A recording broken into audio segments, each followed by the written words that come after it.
বড় বোনকে দেখতে এসে ছোট বোনকে পছন্দ করেছে পাত্রপক্ষ। এই নিয়ে বাড়িতে হুলস্থুল কাণ্ড বেঁধে গেল। দেখতে সুদর্শন, বুয়েট থেকে ইঞ্জিনিয়ারিং পাস দিয়ে মোটা বেতনে সরকারি চাকরি করা পাত্রকে হাতছাড়া করতে চাইল না মেয়ের মা সুবর্ণা রানী। বাবা নিহার বাবু প্রথমে একটু গাইগুই করলো, পরে স্ত্রীর কথা মেনে নিল। বড় মেয়ে সুপ্তি ছাদের এক কোণে আনমনা হয়ে বসে আছে। কোমর ছুঁই ছুঁই ঢের খেলানো কোকড়ানো সুন্দর চুলগুলো মৃদু বাতাসে দোল খাচ্ছে।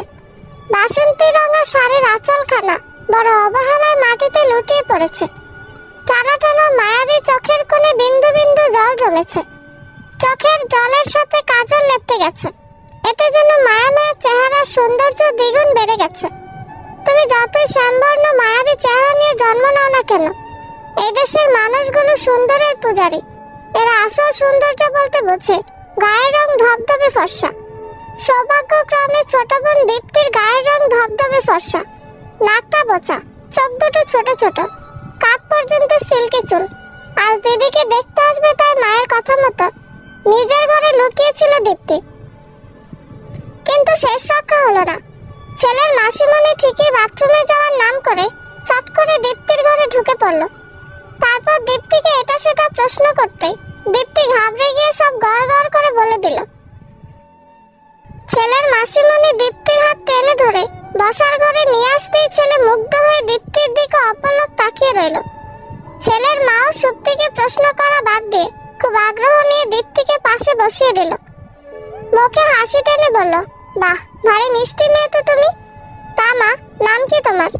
দীপ্তি ভয়ে ভয়ে মাথা নিচু করে বলল, দীপ্তি। এবার কোন ক্লাসে পড়ো? এসএসসি দিয়েছি। ভালো ভালো। ছেলের মা সুপ্তির হাতে 1000 টাকার একটা নোট গুঁজে দিয়ে বলল, তুমি এখন যেতে পারো। সুপ্তির মুখটা অপমানে থমথমে হয়ে গেল। পা চলে না। কত কষ্টে যে জায়গাটা থেকে উঠে দাঁড়ালো। ছেলের মা সুপ্তির বাবাকে বলল, আপনার ছোট মেয়েকে আমাদের খুব পছন্দ হয়েছে দাদা। ঠিক এইরকম একটা ফুলের মতো ফুটফুটে মেয়ে আমার ছেলের বউ করার জন্য বহুদিন ধরে খুঁজছিলাম। সবিক তখনও দীপ্তির দিকে মুগ্ধ দৃষ্টিতে তাকিয়ে আছে। দীপ্তির বাবা ইতস্তত করে বলল, এ মানে? সবিকের মা বলল, কোনো মানে টানে শুনবো না কিন্তু। আমার বড় মেয়েটার কোনো গতি না করে ছোট মেয়েটার বিয়ে দেব না। পাঁচের মাসুমণি বলল, দেখেন দাদা, এখন যুগ পাল্টেছে। ছোট বোনেরও আগে বিয়ে হয়, এটা কোনো সমস্যা না। শুভ দিনক্ষণ দেখে আগে আপনার ছোট মেয়েটার বিয়ে হোক, তারপর না হয় বড় মেয়েকে ভালো পাত্র দেখে বিয়ে দিবেন। তাছাড়া যে বাজার পড়েছে, একসাথে তো দুটো মেয়ের বিয়ে দেওয়া সম্ভব না। সব কথাই সুপ্তির কানে গেল। মনটা বিতৃষ্ণায় ভরে গেল। মাকে ডেকে বলল, আমাকে নিয়ে চিন্তা করতে হবে না মা। ছেলেকে পছন্দ হলে দীপ্তিকে এইখানেই বিয়ে দিয়ে দাও। সুবর্ণা রানী ইতস্তত করে বলল, বড় বোন রেখে ছোট বোনকে বিয়ে দিলে লোকে কি বলবে? আমার বিয়ের জন্য তো এই পাত্র এতদিন তোমার ছোট মেয়ের জন্য অপেক্ষা করবে না। তোমাদের ভাষায় ভালো পাত্র হাতছাড়া হলে পরে তোমরাই দোষারোপ করবে আমাকে। সুবর্ণা রানী মেয়ের মাথা হাত রেখে বলল, এভাবে বলছিস কেন মা? সুপ্তি সে কথা উত্তর দিল না। বলল, মা আমি ছাদে যাচ্ছি, তোমরা এই ফাঁকে বিয়ের পাকা কথা সেরে ফেলো। মাকে আর কোনো কথা বলার সুযোগ না দিয়ে সুপ্তি ব্যস্ত পায়ে ছাদে চলে গেল।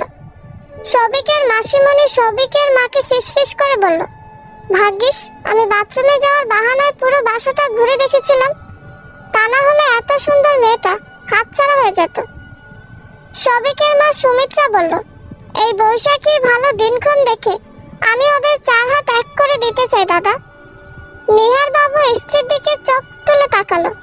তিনি ইশারায় রাজি হয়ে যেতে বলল। তারা আগেই খোঁজখবর নিয়ে দেখেছে, ছেলে বড় চাকরি করে। মানিকগঞ্জ সদরে নিজেদের 5 তলা ফ্ল্যাট বাসা আছে। ছেলেরা 1 ভাই 4 বোন। বোন 4 জনের বিয়ে হয়ে গেছে। শুধু বাড়িতে দীপ্তি শ্বশুর শাশুড়ি নিয়ে থাকবে। ভাগ্য ভালো হলে ছেলে যেখানে জব করে সেখানেও নিয়ে যেতে পারে দীপ্তিকে। এরকম সোনার টুকরো পাত্র হাতছাড়া করা ঠিক হবে না। তাছাড়া বড় মেয়ে সুপ্তিরও দেখতে শুনতে ভালো আর খুব গুণবতী ও ভদ্র। ওর জন্য খুঁজলে ভালো ছেলে পাওয়া ব্যাপার না।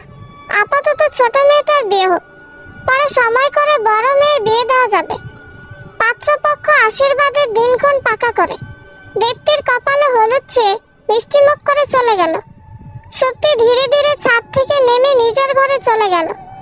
মা কত করে রাতে খাওয়ার জন্য ডাকলো, সুপ্তি সাড়া দিল না। সুপ্তির কেমন অদ্ভুত কষ্ট হচ্ছে। আয়নায় নিজের চেহারা খুঁটিয়ে খুঁটিয়ে দেখলো সুপ্তি। সুপ্তির প্রতিবিম্ব যেন ওকে আজ উপহাস করছে। গায়ের রংটা আর একটু সুন্দর হলে কি এমন ক্ষতি হতো? অন্তত পাত্রপক্ষের সামনে এভাবে অপদস্থ হতে হতো না। দীপ্তির কেমন মিশ্র অনুভূতি হচ্ছে। এক মন দিদির জন্য দুঃখ অনুভব করছে, আরেক মন এত ভালো করে বিয়ে হবে দেখে খুশিতে ডগমগ। আসলে দীপ্তির পড়তে ভালো লাগে না, বিয়ে হলে পড়া থেকে চিরতরে মুক্তি মিলবে। দিদিটা তো প্রচুর পড়ুয়া, বইয়ের ভেতর সারাক্ষণ মুখ গুজে থাকে। ওর কি মাথা ব্যথা করে না? সুপ্তিকে পড়তে দেখলো দীপ্তির আজকাল খুব মাথা ব্যথা হয়। তাছাড়া ছোটবেলা থেকে গায়ের রং সুন্দর দেখে মায়ের আদরটা বেশি পেয়েছে দীপ্তি। কখনো কোনো কাজ করতেও দিত না মা। বিছানায় শুতেই সবিকের চেহারা চোখের পাতা ভেসে উঠল। দীপ্তি খুব লজ্জা পেল। ইস, মানুষটা তখন কেমন ড্যাব ড্যাব করে দীপ্তির দিকে তাকিয়েছিল। দীপ্তি সারা রাত আকাশ পাতাল ভেবেও কোনো কুল কিনারা পেল না। এক সপ্তাহ নাগাদ দীপ্তির বিয়ে ঠিক হয়েছে। এর মাঝে মা বাবা ঘটা করে সবিককে আশীর্বাদ করে বিয়ের দিনক্ষণ পাকা করে এসেছে। একদিন সকালে কোচিং শেষে রাস্তায় নামতেই দীপ্তি দেখলো সবিক বাইকে হেলান নিয়ে দাঁড়িয়ে আছে। পরনে কালো কালো শার্ট, চোখে কালো সানগ্লাস। দীপ্তি অসময়ে সবিককে দেখে শুকনো ঢোক গিলল। রাস্তার অপোজিটে সবিককে দেখে খুব লজ্জা লাগছে, আবার ভালোও লাগছে। সবিক দীপ্তিকে দেখে বাইক স্টার্ট দিল। দীপ্তির সামনে জোরে ব্রেক কষে বলল, আমায় দেখে পালিয়ে যাচ্ছ বুঝি? দীপ্তির বুকের দুঃখপুকানি বেড়ে গেল। এভাবে টলিউডের নায়কের মতো এন্ট্রি নিলে ক্লাস না খেয়ে থাকা যায়? দীপ্তির বান্ধবীরা ফিস ফিস করে বলল, ছেলেটা কে রে দীপ্তি? সবিক হেসে দিল। ব্রোজোরা নাচিয়ে বলল, তুমি ওদের বলনি কেন দীপ্তি আমি কে? দীপ্তি ঘাবড়ে গেল। সবিক বলল, চলো কাছে কোথাও ঘুরে আসি। দীপ্তি সাহস পেল না। সবিক বলল, একা যেতে ভয় পাচ্ছ? ওকে, নো প্রবলেম, তোমার দিদিকে ডেকে নাও। দীপ্তি সুপ্তিকে ফোন দিয়ে বলল, দিদি আমার কোচিং সেন্টারের সামনে, একটু আসতে পারবি? কেন? আয় না প্লিজ। সুপ্তি বিরক্ত হয়ে বলল, অনেক কাজ পড়ে আছে, আমি এখন যেতে পারবো না। সবিক বলল, আমাকে ফোনটা দাও, আমি কথা বলি। দীপ্তি ফোনটা সবিকের হাতে দিয়ে দিতে সবিক বলল, ভয় পাচ্ছেন? আপনি কে? আমি দীপ্তির হবু বর। আসলে ও আমার সাথে একা একা ঘুরতে যেতে সাহস পাচ্ছে না। আপনি আসলে যাবে। আজব, আমি কেন আপনাদের সাথে যাব? আসলে কি হবে? বোনের সাথে বোন যায় না বুঝি? সরি, অন্যের বোন কি করে জানি না, তবে আমি যেতে পারবো না। আপনার সাথে আমার বিয়ে ভেঙে দীপ্তির সাথে বিয়ে ঠিক হয়েছে বলে আপনি কি কোনোভাবে আমাদের জেলাস ফিল করছেন? অদ্ভুত কথা বলছেন তো আপনি। সাহস থাকলে আসুন, তবে আমার সাহস আছে কি নেই আপনাকে দেখতে হবে না। অযথা ঘুরে বেরিয়ে নষ্ট করার মতো সময় আমার কাছে নেই। সরি। কথাটা বলেই সুপ্তি ফোনের লাইনটা কেটে দিল। অপমানে সবিকের মুখটা থমথমে হয়ে গেল। টিস্যু দিয়ে কপালের ঘাম মুছে নিয়ে সবিক বলল, তুমি আমার সাথে ঘুরতে যাবে কি যাবে না? দীপ্তির খুব কান্না পেল। বিয়ে ঠিক হয়েছে, স্বাদ নেওয়া হয়নি। মানুষটা কেমন দীপ্তির ব্যাপারে অধিকার ফলানোর চেষ্টা করছে। দিদিটা সবকিছুতেই বাড়াবাড়ি, এলে কি এমন ক্ষতি হতো? দীপ্তির বোঝা হয়ে গেছে দিদিটা হিংসে থেকে মানুষটার সাথে অমন রুক্ষ ব্যবহার করলো। দীপ্তি বুক ছেড়ে দীর্ঘশ্বাস ফেলে সবিকের বাইকের পেছনে উঠে বসলো। সবিক একটা না একটা নামি দামি কফি শপের সামনে গিয়ে থামালো। দীপ্তির বাম হাত চেপে ধরে একটা কফি শপের ভেতরে ঢুকে কোনার টেবিলে গিয়ে বসলো। বলল, তোমার দিদি কি বড্ড অহংকারী, নাকি হিংসা থেকে আমার সাথে খারাপ ব্যবহার করলো? দীপ্তি কি বলবে ভেবেই পেল না। সবিক আবারও বলল, তোমার দিদিকে বলে দিও এসব অহংকারী তেলবাজ মেয়েকে সবিক চৌধুরী গোনায় ধরে না। এনিওয়ে, কি খাবে বলো? দীপ্তি মিনমিন করে বলল, আমি কিছুই খাবো না। কেন খাবে না? তুমিও তোমার দিদির মতো ঢুঙি নাকি? দীপ্তির মনে মনে দিদির উপর খুব রাগ লাগছে। দিদিটার জন্য এই মানুষটার কাছে কতগুলো বাড়তি কথা শুনতে হলো দীপ্তিকে। সবিক চট করে দীপ্তির উন্মুক্ত সুন্দর কাঁধে হাত রাখলো। নিচু কণ্ঠে বলল, রাগ করো না, আসলে তোমার দিদির রুক্ষ ব্যবহারে আমার মাথাটা গরম হয়ে গিয়েছিল। অনাকাঙ্ক্ষিত স্পর্শে দীপ্তি কেঁপে উঠল। সবিকের হাতটা আলগা হওয়ার বদলে ধীরে ধীরে দীপ্তির পিঠে চেপে বসলো। হঠাৎ আগুনের উল্কা এসে গায়ে লাগলে যেমন অনুভূতি হয়, ঠিক একই রকম অনুভূতি এই মুহূর্তে দীপ্তির হচ্ছে। দীপ্তি ভীতু কণ্ঠে বলল, কি করছেন, ছাড়ুন। কেন, আমার স্পর্শ ভালো লাগছে না তোমার? বিয়ের আগে এভাবে মেলামেশা করা ঠিক না। আশ্চর্য, আমরা কিভাবে মেলামেশা করছি? আমি কি তোমায় নিয়ে শুয়ে পড়েছি? জাস্ট একটু ছোঁয়াছুঁই তো। বিয়ে ঠিক হওয়ার পর এগুলো কমন ব্যাপার। দীপ্তি আর কিছু বলার সাহস পেল না। তবে সৌভিকের হাত দীপ্তির গলা বেয়ে ধীরে ধীরে নিচের দিকে নামছে। দীপ্তির এত লজ্জা লাগছে, ইচ্ছে করছে মাটির সাথে মিশে যেতে। বিয়ে ঠিক হয়েছে 7 দিন হলো। 7 দিনের ব্যবধানে মানুষটা কথা নেই বার্তা নেই, এতটা ঘনিষ্ঠ আচরণ করছে। ভালোভাবে তো এখনো চেনা জানা হলো না মানুষটার সাথে, শুধু রাতে যা একটু ফোনে কথা হতো। লোকটা 18+ কথা বলতেই বেশি স্বাচ্ছন্দ্য বোধ করে। প্রথম 2 দিন খারাপ লাগলো, এখন অবশ্য একটু একটু দীপ্তিরও ভালো লাগে। লোকটা দীপ্তির বুকের নরম মাংসপেশিতে মৃদু চাপ দিতেই ব্যথায় কুকড়ে উঠল দীপ্তি। সবিক দীপ্তিকে ছেড়ে দিয়ে কেমন করে যেন হাসলো। নিচু কণ্ঠে বিড়বিড় করে বলল, আমরা কবে ডেটে যাচ্ছি? কোথায়? কোথায় বলছো না? বিয়ের আগে দুজন কোয়ালিটি টাইম স্পেন্ড করব, তারপর বিয়ে করব। অসম্ভব, কিচ্ছু অসম্ভব না। তুমি যদি দূরে কোথাও যেতে না চাও সমস্যা নেই, আমাদের ফ্ল্যাটে আমরা। দীপ্তি শুকনো ঢোক গেল, বলল, না না। সবিক দীপ্তির বাহু শক্ত করে চেপে ধরে চোখে চোখ রাখলো, কেমন হিংস্র চাউনি। দীপ্তি বেশিক্ষণ তাকিয়ে থাকতে পারল না, চোখ নামিয়ে নিল। সবিক বলল, তোমাকে দেখার পর থেকে আমার মাথায় জাস্ট আগুন ধরে গেছে দীপ্তি। দীপ্তি ভয়ে ভয়ে বলল, আমি এখন বাসায় যাব। সে তো যাবেই, আরো কিছুক্ষণ থাকো না, আমার ভালো লাগবে। আবির চ্যাটার্জি, বয়স 32 ছুঁই। দেখতে লম্বা চড়া, মেদহীন প্যাটানো শরীর, দেখে বোঝা যায় নিয়মিত জিম করে। গায়ের রং শ্যামবর্ণ, তবে চোখ মুখ সুন্দর। মাথায় একগাছি ঝাঁকড়া চুল, স্টাইল করে ছেটে রাখা ডান গালের দাড়িতে ঘন কালো একটা তিল আছে, দেখতে বেশ লাগে। ঢাকায় নিজেদের বড় বড় দুটো শোরুম আছে। 6 বছর আগে পড়াশোনার পাট চুকিয়ে বাবার সাথে পৈতৃক ব্যবসা দেখাশোনা করে আবির। ঈদের আগে আগে শোরুমগুলোতে প্রচুর ভিড় হয়। বাসায় ফিরতে ফিরতে গভীর রাত হয়ে গেল। মাকে খাবার টেবিলে খাবার নিয়ে বসে থাকতে দেখে মনটা প্রশান্তিতে ভরে গেল। মুখে হাসি ফুটে উঠল। কৃত্রিম রাগ দেখিয়ে আবির বলল, কতবার বারণ করেছি না মা তোমাকে? অসুস্থ শরীরে আমার জন্য রাত দুপুরে খাবার নিয়ে বসে থাকার দরকার নেই। শ্রীনা রানী মন খারাপ করে বলল, তাহলে আমাকে একটা বৌমা এনে দে। আবির বুক চিরে দীর্ঘশ্বাস ফেলল। দায়সারা ভাবে বলল, একটা বিয়ে করে শখ মিটে গেছে মা, আর ইচ্ছে নেই। শ্রীনা রানীর মনটা বিতৃষ্ণায় ভরে গেল। চোখ রাঙিয়ে বলল, ওই ডাইনিটার জন্য তুই নিজের জীবন কেন নষ্ট করবি বাবা? সব মেয়েরা একরকম হয় না। আমি বেছে বেছে তোর জন্য মিষ্টি একটা বউ এনে দেব, দেখিস। তারপর কি হবে? বিয়ের মাস 2 পেরোতে আমার টাকা পয়সা সোনা দানা চুরি করে বয়ফ্রেন্ডের হাত ধরে রাত দুপুরে পালিয়ে যাবে। বর্তমান জেনারেশনের মেয়েদের প্রতি আমার একদম বিশ্বাস উঠে গেছে মা। আমি আর বিয়েই করব না। সে দেখা যাবে ক্ষণ। ভালো কথা, তোর মেজ পিসি ফোন করেছিল। আবির ভাত খেতে খেতে বলল, কি বলল পিসি? সবিকের বিয়ে ঠিক হয়েছে, সামনের মাসে বিয়ে। ভালো, তুই বিয়েতে যাবি না? না মা। কেন বাবা? এত কোলাহল আমার ভালো লাগে না। তা বললে তো হবে না, তোর পিসি বারবার বলে দিয়েছে তোকে সাথে করে নিয়ে যেতে। আবির হাত মুখ দিয়ে উঠে পড়ল। ঘরে যেতে যেতে বলল, সে দেখা যাবে ক্ষণ। আবিরদের প্রায় 2000 স্কয়ার ফিটের ডুপ্লেক্স অ্যাপার্টমেন্ট। বাড়িটা ছবির মতো সুন্দর, ঝকঝকে চকচকে। পুরো বাসার দরজা জানালা কাঁচ দিয়ে ঘেরা। নিচতলা একটা ড্রয়িং রুম, একটা রান্নাঘর, আর উপরতলা শয়ন কক্ষ। আবিরের শয়ন কক্ষের সাথে বিশাল ব্যালকনি। ব্যালকনির পুরোটা জুড়ে বাহারি পদের ফুলের বাগান করেছে আবির।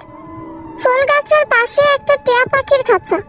খাঁচার ভেতর বসে লাল রঙা ঠোঁট জোড়া দিয়ে কুটকুট করে বনরুটি ছিঁড়ে খাচ্ছে টিয়া পাখি। আবিরকে ব্যালকনিতে আসতে দেখে টিয়া পাখি ডানা ঝাপটে মিষ্টি সুরে বলল, আবির আবির আবির। আবিরের মুখে হাসি ফুটে উঠল। এগিয়ে গিয়ে বলল, কি খবর বিবিসি? আবির পচা, আবির পচা, আবির পচা। টিয়া পাখিকে বিবিসি বললে টিয়া পাখি রেগে যায় কেন আবির বোঝে না। তবে পাখিটাকে রাগিয়ে দিয়ে খুনসুটি করতে বেশ লাগে। আবির একটা সিগারেট ধরিয়ে দোলনায় শরীর এলিয়ে দিল। বিয়ে ঠিক হওয়ার পর বড় শখ করে দোলনাটা কিনেছিল আবির, বউয়ের সাথে জ্যোৎস্না বিলাস করবে বলে। দোলনাটা এখানে ঠিকই পড়ে আছে। আফসোস, বউটাই শুধু চলে গেছে। সিগারেটের নেশা আবিরের কখনোই ছিল না। পাপড়ি চলে যাওয়ার পর থেকে রোজ রাতে নিয়ম করে দুটো সিগারেট খায় আবির, তারপর ঘুমাতে যায়। মা, আমি দীপ্তির বিয়ের 3 দিন মামার বাড়ি গিয়ে থাকবো। মা আটকে উঠল, বলল, সে কি কেন?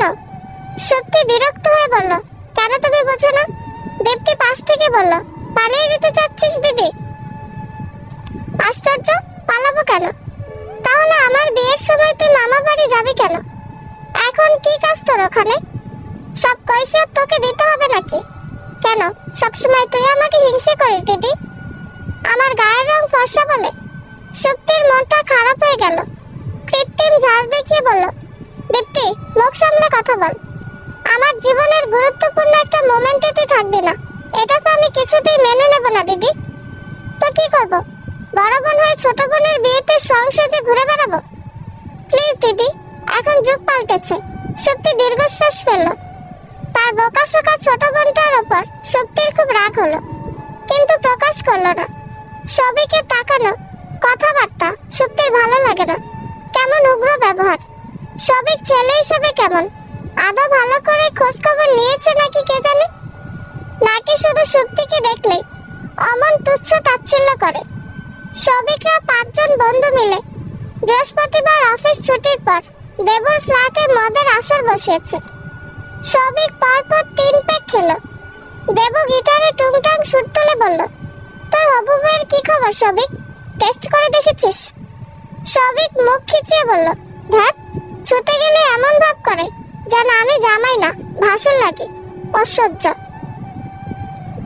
সবগুলো বন্ধু দাঁত বের করে খিক খিক করে হেসে দিল। সবিক বলল, দীপ্তির ভেতরে কোনো তেজ নেই, একদম সহজ সরল, কিন্তু ওর বড় বোনটা অনেক তেজি। প্রথম দিন দেখে বুঝিনি। রিয়ান এক চোখ টিপে বলল, তোরই কপাল সবিক, একটা বোন বিয়ে করবি, 2টো বোন ভোগ করবি। আহা, সবিক কেমন করে যেন হাসলো। বলল, দীপ্তি হবে আমার ঘরের বউ, শক্তি হবে আমার গোপন প্রেমিকা। শক্তি যদি আমার অফারে রাজি না হয়, ওকে আমি কখনোই বিয়ে করতে দেব না। যত ভালো ঘর থেকে বিয়ের সম্বন্ধ আসুক না কেন, এমন অপবাদ দেব না পাত্রপক্ষ রাস্তা থেকে পালাবে। হা হা। অবিক বলল, কি এমন দেখলি তোর বড় শালিকার মাঝে? তাছাড়া শক্তিকে যদি ভালো লাগে, দীপ্তির সাথে বিয়েটা ভেঙে দে, এখনো সময় আছে। অসম্ভব, আমার দুজনকেই লাগবে। দীপ্তির মতো সহজ সরল মেয়েকে আমার ঘরের বউ হিসাবে লাগবে। রিয়ান বলল, তোরই জীবন মামু। মেয়ের বাবা মা গুলো কি বোকারে? সরকারি চাকরি, ফ্ল্যাট বাড়ি দেখলেই মেয়ে বিয়ে দেওয়ার জন্য পাগল হয়ে যায়। কখনো ছেলের স্বভাব চরিত্রের খোঁজ খবর নেওয়ার চেষ্টা করে না। এটা অবশ্য ভালোই হয়েছে, না হলে 65% ছেলেকে বিয়েবিহীন কাটাতে হতো। সবিক উঠে পড়ল, বলল, অনেক রাত হয়েছে, এবার আসি রে। অবিক মাতাল হয়ে চিল্লিয়ে বলল, বইয়ের ভাগ না দিলি তোর শালির ভাগ অন্তত আমাদের দিস। সবিক বাঁকা হেসে মাথা ঝাঁকিয়ে ধীর পায়ে চলে গেল। দীপ্তিকে দেখার পর থেকে রাতে ঘুম হয় না সবিকের। মাথা পুরো নষ্ট হয়ে গেছে। কতবার কত ভাবে একান্তে সময় কাটানোর জন্য দীপ্তিকে বুঝিয়েছে সবিক। ভীতু মেয়েটা রাজি হলো না। সবিক ঘড়ি দেখলো, রাত 1:03। দীপ্তিকে ফোন দিল। 4-5 বার ফোনটা বেজে বেজে কেটে যাওয়ার পর দীপ্তি ঘুম ঘুম চোখে ফোন রিসিভ করলো। সবিক কুশল বিনিময় না করে সরাসরি বলল, আগামীকাল তোমাকে আমার সাথে একটা জায়গায় যেতে হবে দীপ্তি। আমার কথা যদি না রাখো আমি বিয়েই করব না তোমাকে। দীপ্তি ভয়ে ভয়ে বলল, এসব কি বলছেন আপনি? সবিকে নেশা চড়ে গেছে, ভদ্রভাবে কথা বলতে খুব কষ্ট হচ্ছে। সবিক নেশা করলে গালাগালি দিয়ে কথা বলতে বেশি স্বাচ্ছন্দ্য বোধ করে, কিন্তু হবু বউকে গালাগালি দেওয়া যায় না। সবিক ফিসফিস করে বলল, ভিডিও কলে আসো না জান, তোমাকে মন ভরে দেখব। দীপ্তির খুব কান্না পেল। ভিডিও কলে আসলেই সবিক কেমন হিংস্র চাউনিতে অপলক তাকিয়ে থাকে দীপ্তির বুকের দিকে। তারপর বিরক্ত হয়ে বলে, ওনাটা ফেলে দাও, ভালো লাগছে না দেখতে। তারপর তারপর আরো অনেক অনেক খারাপ কথা বলে সবিক। সবিকের নির্লজ্জ তাকানো, কথা বলার ধরন দেখে দীপ্তির আনন্দ হয় না, উল্টো লজ্জায় গা গুলোয়। দীপ্তি এক পর্যায়ে ফোন কেটে দিয়ে মিথ্যে করে বলে, নেটওয়ার্কের সমস্যা হচ্ছে, সরি। এত রাতে দীপ্তি ভিডিও কলে কথা বলার সাহস পেল না, মিথ্যে করে বলল, কারেন্ট নেই। মনে মনে খুব খারাপ একটা গালি দিল সবিক। এক হাত দিয়ে মাথার চুলগুলো টেনে ধরে কি যেন ভাবলো। বলল, আগামীকাল ঢাকা যাব, তোমাকে আমার সাথে যেতে হবে। দীপ্তি মিনমিন করে বলল, আমি গিয়ে কি করব? সবিক স্বাভাবিক কণ্ঠে বলার চেষ্টা করলো, বিয়ের শপিং করতে যাব দীপ্তি, তোমার পছন্দের সবকিছু কেনাকাটা করব। বাবা মা আমাকে একা ছাড়বে না। বেশ, তবে তোমার দিদিকেও সাথে নিও। আচ্ছা। সবিক ফোন কেটে দিয়ে কেমন করে যেন হাসলো। তারপর রাত জেগে দীপ্তির শাড়ি পরা একটা ছবি এডিট করে নগ্ন একটা শরীরে বসিয়ে দিয়ে মন ভরে দু চোখ জুড়িয়ে দেখতে লাগলো। সকালে ঘুম থেকে উঠে শক্তির হাতে হাতে অনেক কাজ এগিয়ে দিল দীপ্তি। শক্তি বেশ অবাক হলো, ব্রজোড়া নাচিয়ে বলল, কি রে, ঘটনা কি? সবিকে কেন যেন দু চোখ পেতে দেখতে পারে না দিদি। সবিকের সাথে ঢাকা যাওয়ার ব্যাপারে কিভাবে যে দিদিকে রাজি করাবে বুঝতেই পারছে না দীপ্তি। কিন্তু দীপ্তি তো বিয়ের আগে একা একা সবিকের সাথে মরে গেল, আর কোথাও যাবে না। প্রথমবার খুব শিক্ষা হয়েছে। দীপ্তিকে গভীর মনোযোগ দিয়ে কিছু ভাবতে দেখে সত্যি দীপ্তির কাঁধে একটা হাত রাখলো। চিন্তিত হয়ে বলল, কি হয়েছে রে, মুখটা এমন শুকনো লাগছে কেন? দীপ্তি কাঁদো কাঁদো কণ্ঠে বলল, আমার একটা কথা রাখবি দিদি, প্লিজ না করিস না। সত্যি দীর্ঘশ্বাস ফেলে বলল, বল, আমার গা ছুঁয়ে আগে কথা দে। সত্যি বিরক্ত হয়ে বলল, এত ঢং না করে বলতো প্লিজ দিদি। আচ্ছা, কথা দিলাম, তোকে আমার সাথে আজ একটু ঢাকা যেতে হবে। কেন? বিয়ের মার্কেট করতে। আর কে যাবে? সবিকও সাথে যাবে। অসম্ভব, আমি যাব না। তুই কিন্তু আমায় কথা দিয়েছিস দিদি। সত্যি মাকে ডাকলো, বলল, ও মা, তুমি না দীপ্তির বিয়ের কেনাকাটা করার জন্য ঢাকা যেতে চেয়েছিলে? হ্যাঁ, তো দীপ্তির হবু বর অফার করেছে তারা বিয়ের কেনাকাটা করতে ঢাকা যাবে। আমাদের বাড়ি থেকে কেউ যাবে নাকি? গেলে তাদের সাথে যেতে পারে। এক হিসাবে ভালোই হবে মা, তোমার হবু জামাইয়ের বডির মাপ নিয়ে এই সুযোগে তার জন্য জামা জুতা কিনতে পারবা। মা সরল মনে বলল, তাহলে তো ভালোই হলো। এই দীপ্তি, তুই সবিককে ফোন করে বলে দে আমরাও যাব। আচ্ছা মা। সবিককে ফোন দিয়ে দীপ্তির সাথে মা দিদির যাওয়ার কথা বলল। সবিক খেপে গেল, রাগে দাঁত কিরমির করে বলল, তুমি কি গবের দীপ্তি? তোমার মা কেন আমাদের সাথে যাবে? আশ্চর্য। দীপ্তি মন খারাপ করে বলল, তাহলে কি মাকে মানা করে দেব? সবিক মৃদু ধমকে বলল, খবরদার না। আচ্ছা, রেডি হও তোমরা, আমি আসছি। সবিক একা এলো না, বুদ্ধি করে মা আর মাসিমণিকেও সাথে নিয়ে এলো। তারপর সবাই মিলে একটা মাইক্রোবাসে করে ঢাকার উদ্দেশ্যে রওনা হলো। আর মাত্র 9 দিন পর বিয়ে, অনেক কাজ পড়ে আছে। এর মাঝে সময় বের করে আর ঢাকা আসা সম্ভব না। আজকেই কেনাকাটা শেষ করতে হবে। তাই বিয়ের শপিং করতে করতে অনেক রাত হয়ে গেল। বাইরে প্রচুর ঝড় বৃষ্টি হচ্ছে, তাই ওরা আর রিস্ক নিল না। রাতটা সবিকের মামার বাসায় থেকে যেতে বাধ্য হলো। ফোন করে এক ফাঁকে ট্রিনা রানীকে বলে দিয়েছে সুমিত্রা। আনুমানিক রাত 12টার দিকে ওরা আবিরদের বাসায় পৌঁছালো। সবাই বাইরে থেকে ডিনার করে এসেছে। সারাদিন ঘোরাঘুরি করে সবাই খুব ক্লান্ত। কুশলাদি করে শুতে গেল সবাই। সত্যি ওয়াশরুমে গিয়েছিল, গা ম্যাজম্যাজ করছে। স্নান সেরে বের হলো, এখন ফ্রেশ একটা ঘুম হবে। তার আগে এক কাপ চা পেলে মন্দ হতো না। অচেনা বাড়িতে কার কাছে চা চাইবে, লজ্জা লাগছে। এসে দেখলো বসার ঘরে কেউ নেই, সবাই শুতে চলে গেছে। একজন মধ্যবয়স্ক মহিলা, সম্ভবত এই বাড়িতে কাজ করে। পোশাক দেখে তো তাই মনে হচ্ছে। শক্তি মহিলাকে ইশারায় ডেকে ইতস্তত করে বলল, শুভ কথায় সিঁড়ি দিয়ে উপরে চলে যান, ডান দিকের ঘরে আপনাকে শোবার ব্যবস্থা করা হয়েছে। আচ্ছা। শক্তি উপরে এসে দুটো দরজা দেখে দ্বিধায় ভুগছে। কোন ঘরে যাবে বুঝতে পারছে না। একটা ঘরের দরজা সামান্য ফাঁকা দেখে আস্তে করে ঢুকে গেল। ঘরটা বেশ অন্ধকার, তবে ব্যালকনিতে টিমটিমে হলদে রঙে আলো জ্বলছে। ঘরের ভেতর বেলি ফুলের ঘ্রাণে মম করছে। এই ঘরে কাউকে না দেখে চলে যেতে নিল শক্তি। তখনই শুনতে পেল কেউ কণ্ঠে খুব দরদ ঢেলে গিটার বাজিয়ে গান গাইছে। শক্তি থমকে গেল। গানের উৎস খুঁজতে ঘুরে দাঁড়ালো। বড় সাহস সঞ্চয় করে এক পা দুপা করে ধীরে পায়ে ব্যালকনির দিকে হেঁটে গেল। হলদে আলোতে একজন যুবক গিটার বাজিয়ে চোখ জোড়া বন্ধ করে এক মনে গান গাইছে। বাইরে প্রচুর বৃষ্টি হচ্ছে। বৃষ্টির ছাট এসে যুবকের চোখ মুখ আলতো করে ভিজিয়ে দিয়ে যাচ্ছে। এত মিষ্টি কণ্ঠ! সত্যি মুগ্ধ হয়ে দরজা হেলান দিয়ে এক মনে গান শুনছিল। কে? আবিরের ডাকে ঘোর কাটলো শক্তির। কাপা কণ্ঠে বলল, আমি শক্তি। আবির বেশ অবাক হলো। কে এই অচেনা মেয়েটি? সদ্য স্নান করেছে বোধহয়। এখনো কোমর ছুঁইছে সুন্দর চুলগুলো দিয়ে টপটপিয়ে জল ঝরে পড়ছে। মেয়েটার কোমল স্নিগ্ধ মায়াবী মুখ জুড়ে অন্যরকম মাদকতা বিরাজ করছে। এত স্নিগ্ধ, এত কোমল, এত মায়াকারা মুখখানি সচরাচর দেখা যায় না। টিয়া পাখি ডানা ঝাপটে লাল ঠোঁট জোড়া নেড়ে নেড়ে মিষ্টি সুরে বলল, আবিরের বউ, আবিরের বউ, আবিরের বউ। দুজনেই চমকে উঠল। শক্তির বুকের ভেতর কি যেন কামড়ে ধরল। হাত পা অসম্ভব কাঁপছে। অতিরিক্ত লজ্জায় মাথা নিচু করে ফেলল শক্তি। আবির টিয়া পাখিকে মৃদু ধমকে বলল, চুপ বিবিসি।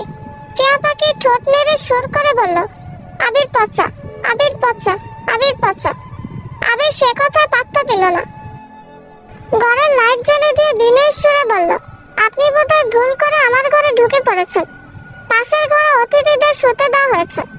সত্যি গুটি সুটি পেয়ে চলে গেল। লজ্জায় আর বলা হলো না। মানুষটার গানের গলা অসম্ভব সুন্দর। সত্যি রাতে একটু ঘুম হলো না। বারবার আবিরের বলা গানের লাইনগুলো কানে বাজছে। খুব প্রিয় একটা গান। মন খারাপ থাকলে বা বৃষ্টি হলে প্রায় এই গানটা তন্ময় হয়ে শোনে শক্তি। কণ্ঠে এত দরদ ঢেলে কার জন্য গান গাইছিল মানুষটা? নিশ্চয়ই তার প্রেমিকার জন্য। শক্তির খুব ইচ্ছে করছে ওই জাদুকরী কণ্ঠে আর একটি গান শুনতে। শক্তির এই স্বপ্ন কি এক জীবনে পূরণ হবে? কি খবর? শুনলাম বিয়ে করছো? হ্যাঁ, বিয়ে করব। তাতে তোমার কি? আমার আবার কি? এমনি বললাম। তা বউকে নিয়ে কতদিন সংসার করবা? কৃষ্ণার গা জ্বালানো কথা শুনে সৌভিকের মেজাজটা বিগড়ে যাচ্ছে। প্রায় 1.5 বছরের মতো লিভিং রিলেশনশিপে আবদ্ধ ছিল ওরা দুজন। তারপর কৃষ্ণাই সৌভিকের চরিত্রে দোষ দিয়ে ছেড়ে গিয়ে অন্যথা বিয়ে করেছে। সৌভিকের এতে অবশ্য কিছু যায় আসে না। বাপ ছিটালে যেমন কাকের অভাব হয় না, টাকা ছিটালেও নারীর অভাব হয় না। সৌভিক যে ছাত্র জীবনে কৃষ্ণার সাথে দীর্ঘদিন লিভিং রিলেশনশিপে ছিল, কথাটা সৌভিকের পরিবারের কেউ জানে না, শুধু মা জানে। এটা অবশ্য ভালোই হয়েছে। বিয়ের বাজারে বেশ ডিমান্ড সৌভিকের। ছাত্র ভালো হয়, ভালো কলেজ, ভালো ভার্সিটি, ভালো চাকরি পেতে খুব একটা বেগ পেতে হয়নি। দীপ্তির মতো সুন্দরী একটু বোকাশোকা বউ পেলে আর কি লাগে জীবনে। সৌভিকের খুব ইচ্ছে ছিল বিয়ের আগে একান্তে দীপ্তির সাথে কিছু স্পেশাল সময় কাটানোর। অন্তত টেস্ট করে দেখা উচিত ছিল মেয়েটা আদৌ ভার্জিন কিনা। মন বলে দীপ্তি ভার্জিন, কিন্তু যেখানে নিজেই নিজেকে বিশ্বাস করে না সৌভিক, দীপ্তিকে বিশ্বাস করবে কিভাবে? পুরুষ মানুষের যতই স্বভাব চরিত্র খারাপ থাকুক, বিয়ের বাজারে সবাই ভার্জিন মেয়েই খোঁজে। তাই তো এদেশের অধিকাংশ পুরুষ উত্তাল প্রেম করার পরও নিজের প্রেমিকাকে বিয়ে করতে চায় না। ঠিকই মা বাবার পছন্দে বিনা বাক্যবে অল্প বয়সী মেয়েকে বিয়ে করে নেয়। কি হলো, আমার কথা শুনতে পাচ্ছ সৌভিক? সৌভিক দাঁত খিচিয়ে বলল, মাঝরাতে বালের পেঁচাল পাড়ার জন্য ফোন দিয়েছো নাকি? কৃষ্ণা হাসলো। কণ্ঠে খানিক তাচ্ছিল্য ফুটিয়ে বলল, যদি তোমার হবু বউ কোনোভাবে জানতে পারে দীর্ঘদিন বিয়ে না করো তোমার সাথে সংসার করেছে অন্য একটা মেয়ে, তাহলে তোমাদের বিয়েটা আদৌ হবে তো সৌভিক? সৌভিক একটুও ভয় পেল না, উল্টো কৃষ্ণাকে শাসিয়ে বলল, খবরদার কৃষ্ণা, আমার হবু বউ তো বহুদূর। শ্বশুর বাড়ির কেউ যদি ভুলও জানতে পারে আমার চরিত্র খারাপ, আমি তোমাকে জাস্ট নিজের হাতে খুন করে ফেলবো। তুমি যে আমাকে এতক্ষণ ধরে ভয় দেখানোর চেষ্টা করছো, সব তো আমার ফোনে রেকর্ড হয়ে আছে। রেকর্ডিং ক্লিপটা পাঠাবো নাকি তোমার বরকে? স্বামী সন্তান নিয়ে সুখে সংসার করতেছো, সুখে সংসার করো। আমাকে চটিয়ে দিয়ে শুধু শুধু নিজের সংসারে অশান্তি ডেকে এনো না। আমি সুখী না হলে কাউকে সুখী হতে দেব না, কাউকে না, মাইন্ড ইট। কথাগুলো বলেই ফোনের লাইনটা কেটে দিল সৌভিক।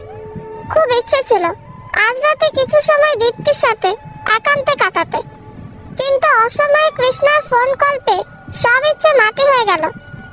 মনটা বিতৃষ্ণায় ছেয়ে গেল। কৃষ্ণা ভালোই প্যারা দেবে মনে হচ্ছে। না, এর একটা শক্তপোক্ত ব্যবস্থা নিতে হবে। খুব ভোরে সুপ্তির ঘুম ভাঙলো।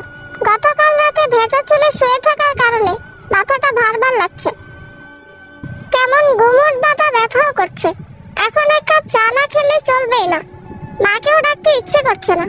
সুপ্তি একাই বিছানা ছেড়ে উঠে গেল।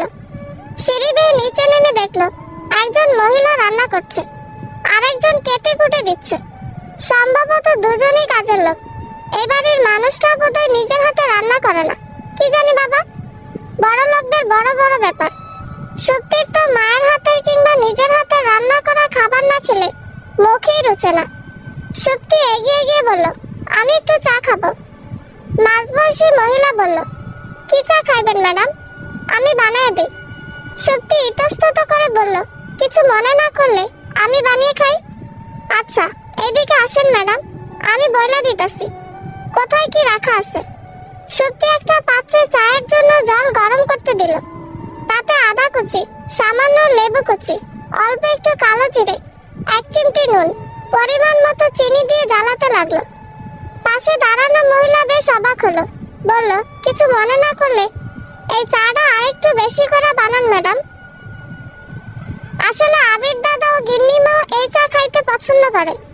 সুপ্তি মিষ্টি করে একটুখানি হাসলো, মাথা নেড়ে বলল, আচ্ছা বানিয়ে দিচ্ছি। ট্রিনা রানী ডায়াবেটিক্সের রোগী। রোজ ভোরে ও বিকালে নিয়ম করে দুবেলা হাঁটতে যেতে হয়। কাছে একটা পার্কে হাঁটতে যায়। আজ হেঁটে এসে ক্লান্ত হয়ে সোফায় বসলো। জোতার ফিতে খুলতে খুলতে বেখেয়ালে রান্নাঘরের দিকে তাকালো। খুব অবাক হয়ে তাকিয়ে রইল ট্রিনা রানী। একটি অল্প বয়সী মেয়ে কোমরে ওড়না গুজে এক মনে কাপে চা ঢালছে। কখনো বা কপালের ছড়িয়ে ছিটিয়ে থাকা এলোমেলো চুলগুলো হাত দিয়ে সরিয়ে দিচ্ছে। দৃশ্যটা দেখতে এত ভালো লাগলো ট্রিনা রানীর। এই মিষ্টি মেয়েটাকে গতকাল রাতে দেখেছে বলেও তো মনে পড়ে না, নাকি ভালো করে দেখা হয়নি। ট্রিনা রানী বলল, দোলা আমার চাটা দিয়ে যা। দোলা চায়ের কাপ ট্রিনা রানীর হাতে তুলে দিল। ট্রিনা রানী চায়ে চুমুক দিয়ে আবেশে দু চোখ বুজে ফেলল। বহুদিন এত স্বাদের চা খাওয়া হয় না। দোলা চা বানায় একটুও ভালো হয় না। নুন বেশি দিলে চিনি কম হয়, চিনি বেশি দিলে আদা কুচি কম হয়। মোট কথা খাওয়া চলে। আজকে চাটা একদম পারফেক্ট হয়েছে। গরম ধোয়া ওঠা চা ফু দিয়ে চুমুক দিতে এত ভালো লাগছে। ট্রিনা রানী বলল, চাটা কে বানিয়েছে দোলা? দোলা হাত উঁচিয়ে সুপ্তিকে দেখালো, বলল, ওই দিদিমণি বানিয়েছে। ট্রিনা রানী বলল, আবির বোধহয় এতক্ষণে ঘুম থেকে উঠে গেছে। আবিরের জন্য জল খাবার দিয়ে সাথে এই স্পেশাল চাটাও দিস। আচ্ছা গিনিমা। সুপ্তি ধীর পায়ে ড্রয়িং রুমে এসে দাঁড়ালো। এক হাতে চায়ের কাপ, অন্য হাত দিয়ে কোমরে গজে রাখা ওড়নাটা ঠিকভাবে পরে নিল। ট্রিনা রানী বিনয়ের সুরে বলল, তোমার নাম কি মামনি? বসো প্লিজ। সুপ্তি মিষ্টি করে একটুখানি হাসলো। আন্টিটা অনেক ভালো, দেখেই বোঝা যাচ্ছে। বড় লোক হলো বিন্দুমাত্র অহংকার নেই। সুপ্তি ধীর কণ্ঠে বলল, সুপ্তি মজুমদার। বাহ, কোন ক্লাসে পড়ো? অনার্স তৃতীয় বর্ষের ছাত্রী। গল্প উপন্যাস পড়ো মামনি? সুপ্তি হ্যাঁ সূচক মাথা নেড়ে বলল, অবসরে পড়ি আন্টি। কোন লেখকের বই পড়তে বেশি পছন্দ করো? সমরেশ মজুমদার। ট্রিনা রানী হেসে দিল, বলল, আমার পছন্দের লেখক রবি ঠাকুর। সুপ্তি বেশ অবাক হলো, বলল, আপনিও গল্প পড়েন আন্টি? আগে প্রচুর পড়তাম, এখন তুলনামূলক কম। ও, সবিকের হবু বউয়ের সম্পর্কে কি হও তুমি? সুপ্তি নিচু কণ্ঠে বলল, বড় বোন। ট্রিনা রানী বেশ অবাক হলো। সুমিত্রা ফোনে বলেছিল অবশ্য বড় বোনকে দেখতে গিয়ে ছোট বোনের সাথে সৌভিকের বিয়ে ঠিক করে এসেছি। বড় বোনের গায়ের রং নাকি কালো, দেখতে সুন্দর না। এই মেয়ের গায়ের রং যদি কালো হয় আর চেহারা যদি অসুন্দর হয় তাহলে সুন্দর কাকে বলে? এত লক্ষ্মীমন্ত একটা মেয়েকে ওরা রিজেক্ট করে এসেছে। ভাবতেই ট্রিনা রানীর মনটা খারাপ হয়ে গেল। আবির মায়ের পাশে এসে বসলো, বলল, চাটা কে বানিয়েছো গো মা? অন্যরকম টেস্ট পেলাম। সত্যি আবিরকে দেখে নড়ে চড়ে বসলো। গতকাল রাতে বেহিয়ার মতো আবিরের ঘরে গিয়ে দাঁড়িয়েছিল। ভাবতেই লজ্জায় গায়ে কাঁটা দিয়ে উঠলো। ট্রিনা রানী সুপ্তির দিকে তাকিয়ে বলল, সুপ্তি মামনি বানিয়েছে। আবির সুপ্তির দিকে এক পলক তাকিয়ে বলল, বাহ, উনি দারুণ চা বানায় তো। সুপ্তি অন্যদিকে তাকিয়ে লাজুক হাসলো। আবির আর সুপ্তিকে পাশাপাশি বসে থাকতে দেখে খুব সাবধানে অন্যরকম একটা ভাবনা ট্রিনা রানীর মস্তিষ্কে ঢুকে গেল। দুজনকে বেশ মানিয়েছে। এইরকম একটা মিষ্টি মেয়েই তো ট্রিনা রানী আবিরের বউ করার জন্য খুঁজছিল। ট্রিনা রানী উঠে দাঁড়ালো, যেতে যেতে বলল, তোরা গল্প কর, আমি ওইদিকে দেখে আসি রান্না কত দূর। আবির সুপ্তির দিকে তাকিয়ে চায়ে চুমুক দিল। মেয়েটার মুখে মায়া মায়া ভাব আছে। পদ্ম পুকুরের মতো স্বচ্ছ টলমলে চোখ দুটোতে বিষাদের ছায়া। মাথায় এলোমেলো একগাছি চুলে হাত কোপা করে রেখেছে। কিছু অবাধ্য চুল কপালে লুটোপুটি খাচ্ছে। এতে যেন মায়াবী চেহারার সৌন্দর্য শতগুণ বেড়ে গেছে। এই সৌন্দর্য চট করে চোখে পড়ে না, গভীর মনোযোগ দিয়ে দেখতে হয়। এই মায়াবী চেহারার শ্যামকন্যাকে যদি জীবনানন্দ দাশ দেখত তাহলে এক বসাতেই নিশ্চিত কয়েকশো কবিতা লিখে ফেলতে পারত। আবির জীবনানন্দ দাশের একটা কবিতা মনে মনে আওড়ালো। চুল তার কবেকার অন্ধকার বিদিশার নিশা, মুখ তার সাবস্ত্রী কারুকার্য। অতি দূর সমুদ্রের পর হাল ভেঙে যে নাবিক হারায়েছে দিশা। সবুজ ঘাসের দেশ যখন সে চোখে দেখে দারুচিনি দ্বীপের ভিতর, তেমনি দেখেছি তারে অন্ধকারে। বলেছে সে, এতদিন কোথায় ছিলেন? শেষের লাইনটা আবির একটু জোরেই বলে ফেলল। সত্যি ইতস্তত করে বলল, জি, আমাকে কিছু বললেন? আবির মাথা চুলকে হেসে দিল, বলল, না না, আপনাকে কিছু বলিনি। আমি একটা কবিতা আবৃত্তি করার চেষ্টা করছিলাম। এ নিয়ে আপনি মেয়ের পক্ষের লোক? রাইট। হ্যাঁ, কনের কি হন আপনি? বড় বোন। গুড। পড়াশোনার ক্ষতি হবে ভেবে আগে বিয়ে করেননি, তাই না? সত্যি স্মিথ হেসে বলল, না, আপনার ভাই রিজেক্ট করেছে। আবিরের মনটাই খারাপ হয়ে গেল। এত মিষ্টি একটা মেয়েকে সবই কেন রিজেক্ট করলো? আর মেয়ের বাবা মা বা কেমন? যে ছেলে বড় মেয়েকে রিজেক্ট করেছে সেই ছেলের সাথে কেন ছোট মেয়ের বিয়ে দিচ্ছে? অবশ্য এটা ওনাদের ব্যক্তিগত ব্যাপার। এখানে আবিরের কিছু বলা ঠিক হবে না। আজ শুক্রবার, আবিরদের শোরুম বন্ধ। সবাই সকালে জলখাবার খেয়ে চলে যেতে চেয়েছিল। আবিরের মা দুপুরে না খাইয়ে কিছুতেই ছাড়বে না। সবিক বেলা 10টার দিকে আবিরের ঘরে গিয়ে বলল, ব্রো, চলো কোথাও থেকে ঘুরে আসি। এভাবে ঘরে বসে থাকতে ভালো লাগছে না। কোথায় যাবে? লেকের পাড়ে চলো। একটা কথা ব্রো, আমি কিন্তু একা যাব না, দীপ্তিকে সাথে নিয়ে যাব। এখানে আসার পর থেকে আমার হবু বউটাকে কাছেই পাচ্ছি না। আবির হেসে দিল, বলল, তাহলে তোরা দুজন গিয়ে ঘুরে আয়। তোদের মাঝে আমাকে টানছিস কেন? না, তোমাকেও সাথে নিয়ে যাব। দীপ্তি আমাকে একটু বিশ্বাস করে না, জীবনেও একা আমার সাথে যাবে না। নিশ্চিত ওর গোয়েন্দা দিদিকেও সাথে নিয়ে যাবে। আবির বিড়বিড় করে বলল, সুপ্তিও যাবে? কি বললে ব্রো?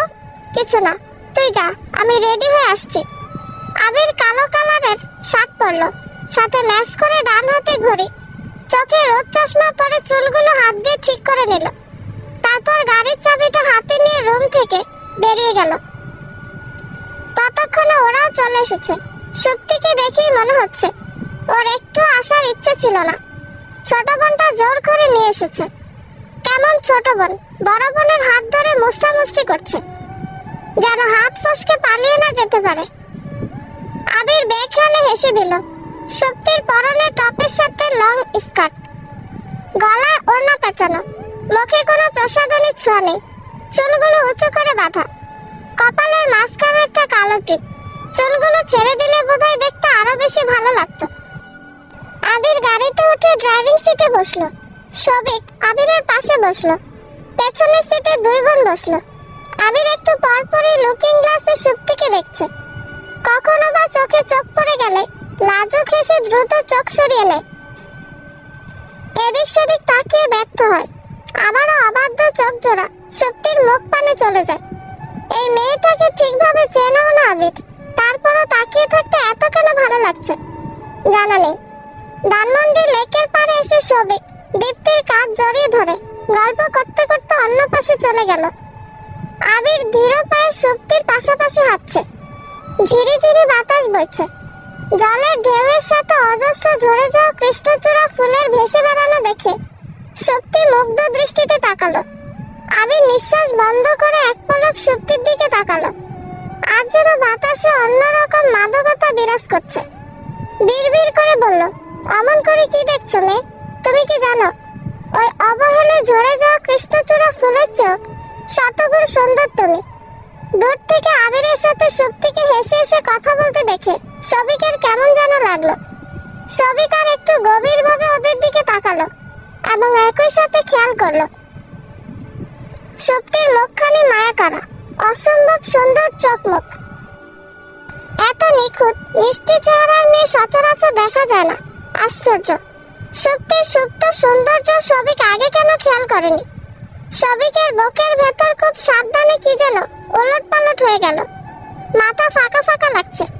আবিরের সাথে সুপ্তিকে হেসে হেসে কথা বলতে দেখে অসহ্য লাগছে। মনের ভেতর বিদঘুটে অনুভূতি অনুভব হচ্ছে। এই মুহূর্তে কি যে ইচ্ছে করছে সবিক নিজেও জানে না। রোদের তীব্রতা বাড়ছে।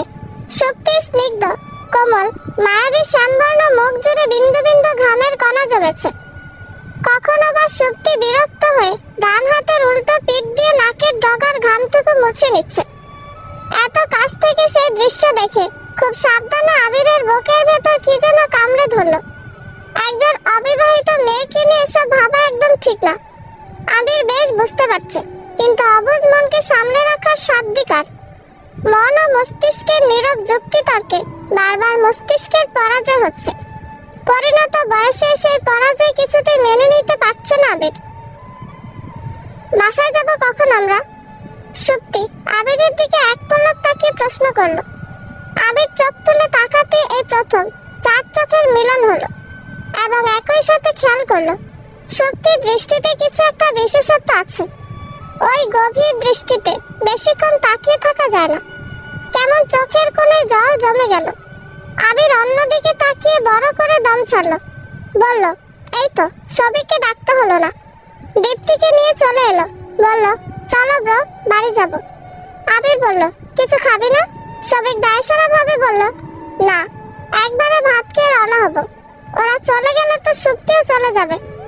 কথাটা মনে হতে আবির খুব অসহায় বোধ করলো। এই স্বল্প পরিচিত মেয়েটাকে লুকিয়ে চুকিয়ে এত দেখেছে আবির, কিছুতেই মন ভরছে না কেন? আবির হাঁটতে হাঁটতে গলায় সুর ঢেলে দুটো লাইন গাইল। ওই দুটির চোখ যেন জলে ফোটা পদ্ম। যত দেখি তৃষ্ণা মেটে না। আমি এই রূপ দেখে দেখে মরতে পারি,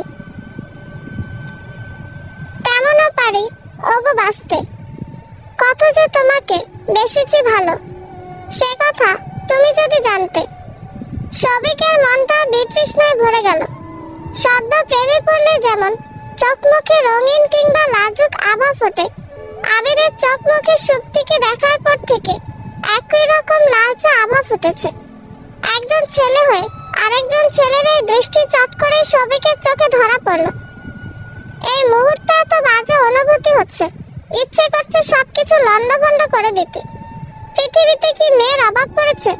এত মেয়ে রেখে ব্রো কেন সুপ্তিকে পছন্দ করলো? দীপ্তির গায়ের রং ধবধবে ফর্সা। এই সৌন্দর্য সুপ্তির মায়া করা চেহারার কাছে বড্ড ম্লান লাগছে। দীপ্তিকে সহ্য হচ্ছে না। বিয়ে করবে না সবিক, কিছুতেই দীপ্তিকে বিয়ে করবে না। সবিকের সুপ্তিকে চাই, সারা জীবনের জন্য শুধুই সুপ্তিকে চাই। দীপ্তির সৌন্দর্যের মোহ পড়ে বড় ভুল হয়ে গেছে। ক্ষণিকের মোহ কেটে যেতে সময় লাগেনি। সত্যি চলে যাওয়া দৃশ্য খুব কাছ থেকে দেখলো আবির। অবুঝ মন চিৎকার করে বলছে, প্লিজ চলে যাও না শক্তি, আমার চোখের সামনে আর একটু সময় থেকে যাও প্লিজ। মুখে কুলু পেটেছে, চোখ দুটো নেড়ে যে বাই বলবে সেই শক্তিটুকু শরীরে অবশিষ্ট নেই। শক্তিকে থেকে যেতে বলবে কিসের অধিকারে? আবিরের পরিণত বয়সের অতলে লুকিয়ে থাকা অবুঝ মনটা যতটাই অশান্ত, চোখ দুটো ততটাই শান্ত স্থির। শক্তিদের মাইক্রোবাসটা যখন ওদের অ্যাপার্টমেন্ট ছেড়ে সাই করে চলে গেল, তখন দুপুরের কড়া রোদ সরে গিয়ে প্রকৃতিতে শীতল ছায়া বিরাজ করছে, বাতাসে শুকনো পাতা উঠছে। আবির ব্যালকনিতে মনমরা হয়ে চুপটি করে বসে রইল। দৃষ্টি পিচঢালা রাস্তার চলন্ত গাড়িটার দিকে স্থির। গাড়িটা একসময় আবিরের দৃষ্টির বাইরে চলে গেল। সেদিকে তাকিয়ে বুক চিরে গভীর দীর্ঘশ্বাস ফেলল আবির। অপরিচিত একটা মেয়ের জন্য এত কেন মন খারাপ হচ্ছে? কারণ জানে না আবির, পাপড়ি চলে যাওয়ার দিনও এতটা কষ্ট অনুভব হয়নি। যেন হাফ ছেড়ে বেঁচেছিল আবির, তবে আজকের এমন অসহ্য অনুভূতি হচ্ছে। বুকের ভেতর তীব্র যন্ত্রণা করছে। বাড়িতে বোমা ফাটলেও এতটা চমকাতো না সুমিত্রা, যতটা চমকালো এই মুহূর্তে সবিকের বলা কথা শুনে। ছেলেটা কি তবে পাগল হয়ে গেল? বড় বোনকে দেখতে গিয়ে ছোট বোনকে পছন্দ করলো, এখন আবার বলছে ছোট বোনকে না বড় বোনকে বিয়ে করবে সবিক। অথচ বিয়ের কার্ড ছাপানো হয়ে গেছে সবিক দীপ্তির ছবি দিয়ে। বিয়ের কার্ডেও কনের নামের জায়গায় দীপ্তির নাম জলজল করছে। সবচেয়ে বড় কথা, কার্ড কম বেশি আত্মীয় স্বজন পরিচিত সবাইকে বিলি করা হয়ে গেছে। এখন পাত্রী বদল করলে লজ্জার শেষ থাকবে না। সবিকের জেদ সম্পর্কে বেশ অবগত সুমিত্রা। অমন করে কি দেখছো মা? বললাম তো দীপ্তিকে বিয়ে করব না, আমার সুপ্তিকে চাই। বিয়েটা কোনো ছেলে খেলা না সবিক। সেটাই তো বলতে চাইছি মা, বিয়েটা কোনো ছেলে খেলা না, সারা জীবনের ব্যাপার। সুপ্তিকে বিয়ে করব আমি। অসম্ভব, এটা কিছুতেই হয় না। আশ্চর্য, কেন হবে না মা? সুপ্তিকে দেখতে গিয়ে যদি তোমরা দীপ্তির সাথে আমার বিয়ে ঠিক করতে পারো, ঠিক একইভাবে দীপ্তির সাথে বিয়ে ভেঙে সুপ্তিকে বিয়ে করা কোনো ব্যাপার না মা। সুমিত্রা রেগে গেল। ছেলের কথা শুনে ধীরে ধীরে প্রেশার বোধহয় বেড়ে যাচ্ছে। তবুও রাগে সুরে বলার চেষ্টা করলো, সুপ্তিকে যখন বিয়ে করবি তখন ঢং করে দীপ্তিকে পছন্দ করলি কেন? বিয়ে ঠিক করার আগে তোর মতামত নেইনি, বল নেইনি? সবিক বলল, তখন দীপ্তিকে ক্ষণিকের জন্য ভালো লেগেছিল, তাই বিয়ে করতে চেয়েছি। এখন সুপ্তিকে ভালো লেগেছে, তাই বিয়েটা সুপ্তিকেই করব। তোর এই ছেলে মানুষই প্রস্তাব জীবনে সুপ্তির বাবা মা মানবে না। সবিক শীতল কণ্ঠে বলল, না মানলে আই ডোন্ট কেয়ার। তুলে এনে বিয়ে করব তাদের বড় মেয়েকে। সুমিত্রার ইচ্ছে করছে ছেলের গালে ঠাটে থাপ্পড় বসিয়ে দিতে। অসভ্য কোথাকার। কিন্তু বিয়ের উপযুক্ত ছেলের গায়ে হাত তোলা যায় না। বহু কষ্টে নিজের রাগ সংবরণ করলো সুমিত্রা। আর মাত্র এক সপ্তাহ পর বিয়ে, অথচ ছেলেটা কি পাগলামি শুরু করলো। ছেলের অবিচল আত্মবিশ্বাসী কণ্ঠস্বর শুনে ভয়ে সুমিত্রার হাত পা ভেঙে আসছে। একদিনের ব্যবধানে কি এমন দেখলো সুপ্তির মাঝে যে এভাবে বোঝবাজির মতো পাল্টে গেল সবিক। সবিক আর এক মুহূর্ত দাঁড়ালো না, ঘরে চলে গেল। দীপ্তির কাছ থেকে নাম্বার চেয়ে নিয়ে ফোন দিল সুপ্তিকে। সুপ্তি ফোন রিসিভ করতে বলল, কি অবস্থা, কি করো এখন? কে আপনি? আমি তোমার হবু বর। সুপ্তি চমকে উঠল, কড়া কণ্ঠে বলল, ফাজলামো ছাড়ুন, কে আপনি? বিকাল 4টার দিকে ক্যাফে চলে আসবা, আমি অপেক্ষা করব। আশ্চর্য, অপরিচিত কারো ডাকে আমি কেন যাব? পরিচিতই তো হতে চাচ্ছি সুপ্তি। সবিক, এতক্ষণ সময় লাগলো সবিকের কণ্ঠস্বর চিনতে। সুপ্তি নিজের উপরই খুব রাগ হলো। বলল, দীপ্তির সাথে দেখা করবেন? ওর সাথে দেখা করুন, আমি যেতে পারবো না, সরি। আমার তো এই মুহূর্তে দীপ্তিকে দরকার নেই, আমার তোমাকেই দরকার সুপ্তি, খুব দরকার। সবিকের গাঢ় কণ্ঠস্বরে বলা কথাগুলো যেন কেমন লাগলো শুনতে, এবং একই সাথে গা গুলিয়ে উঠল। ছোট বোনের হবু বর হয়ে বড় বোনের সাথে একান্তে কি দরকার থাকতে পারে? বুঝতেই পারল না সুপ্তি। সুপ্তি, আমার কথা শুনতে পাচ্ছ? প্লিজ একবার আসো, আমার তোমাকে কিছু কথা বলার আছে। মেয়েটাকে কেমন লাগলো রে আবির? আবির ফুল গাছগুলোতে এক মনে জল দিচ্ছিল। মায়ের কথা শুনে হাত থেমে গেল। অবাক হয়ে বলল, কার কথা বলছো মা? সুপ্তির কথা বলছি। আবিরের বুকের ভেতর মৃদু কেঁপে উঠল, তবে মুখখানি খুব শান্ত। ধীর কণ্ঠে বলল, খারাপ না। চীনা রানী দোলনায় বসতে বসতে বলল, আমার কিন্তু খুব পছন্দ হয়েছে। সবিকের বিয়েটা হয়ে গেলেই তোর বিয়ের কথা তুলব। আবির চমকে উঠল। চীনা রানী মৃদু হেসে ছেলের মাথায় স্নেহের হাত রাখলো। বলল, তুই কেন ওই ডাইনিটার জন্য বিভাগী হবি আবির? তোকে আবার বিয়ে দেব আমি। তোর সুন্দর গোছানো একটা সংসার হবে। আজ আর বিয়ে করব না। এই কথাটা বলল না আবির, শুধু বলল, যার সাথে বিয়ে ঠিক করো না কেন মা, আমার অতীতটা লুকিও না। সব সত্যি জানার পর তারা যদি আগ্রহ দেখায় বা তাদের মেয়ে যদি রাজি থাকে তবেই বিয়ে করব, তাছাড়া নয়। একটা মানুষের সাজানো গোছানো সুন্দর জীবন এলোমেলো করে দেওয়ার জন্য কয়েক মুহূর্তে যথেষ্ট। রাতের তৃতীয় প্রহর, অথচ আবিরের চোখে ঘুমের লেশমাত্র নেই। চোখের পাতায় সুপ্তির কোমল মুখখানি বারবার ভেসে উঠছে। এই দহন সইতে না পারার যাতনা কিন্তু অসহ্য লাগছে আবিরের। কাউকে যদি বলতে পারত তাহলে বোধহয় গুমট বাঁধা মনটা খানিক হালকা হতো।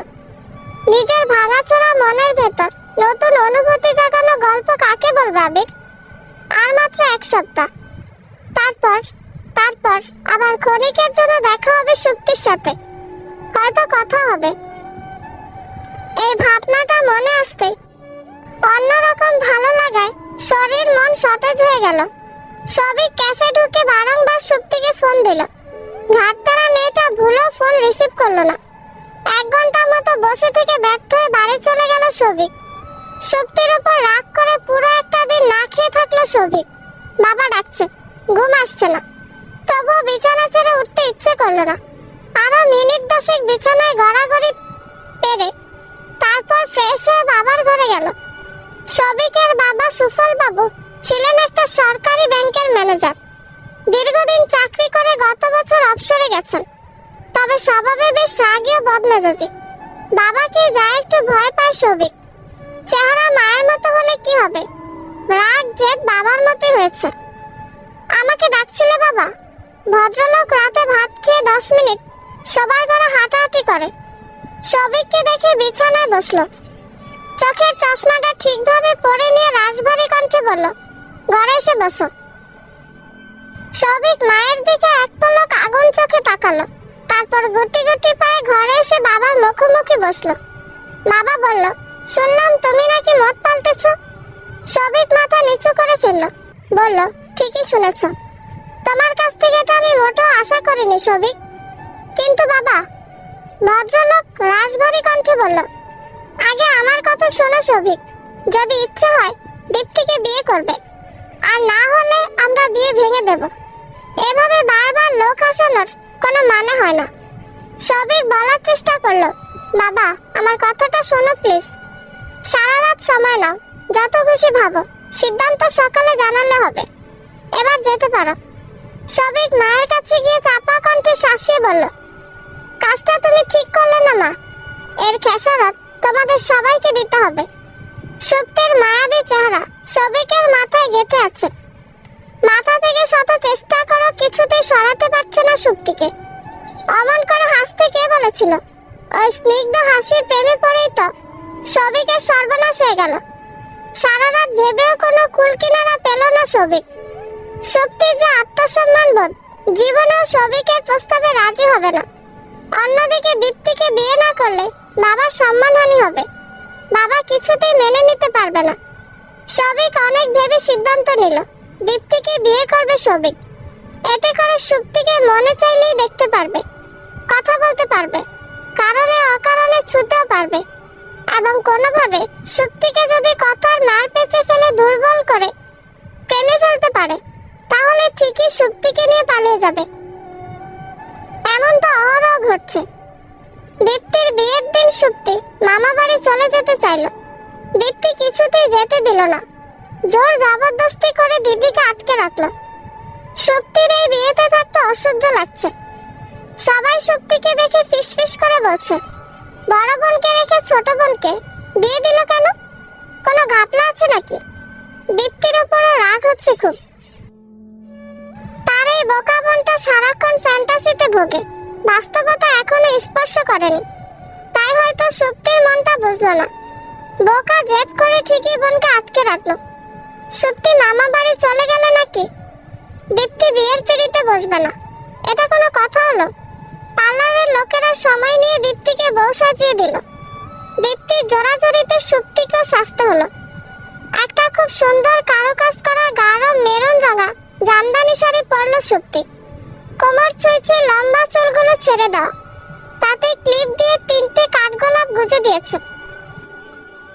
চোখে টানা টানা করে কাজল পরলো, ঠোঁটে শাড়ির সাথে ম্যাচিং করে লিপস্টিক পরিয়ে দিল।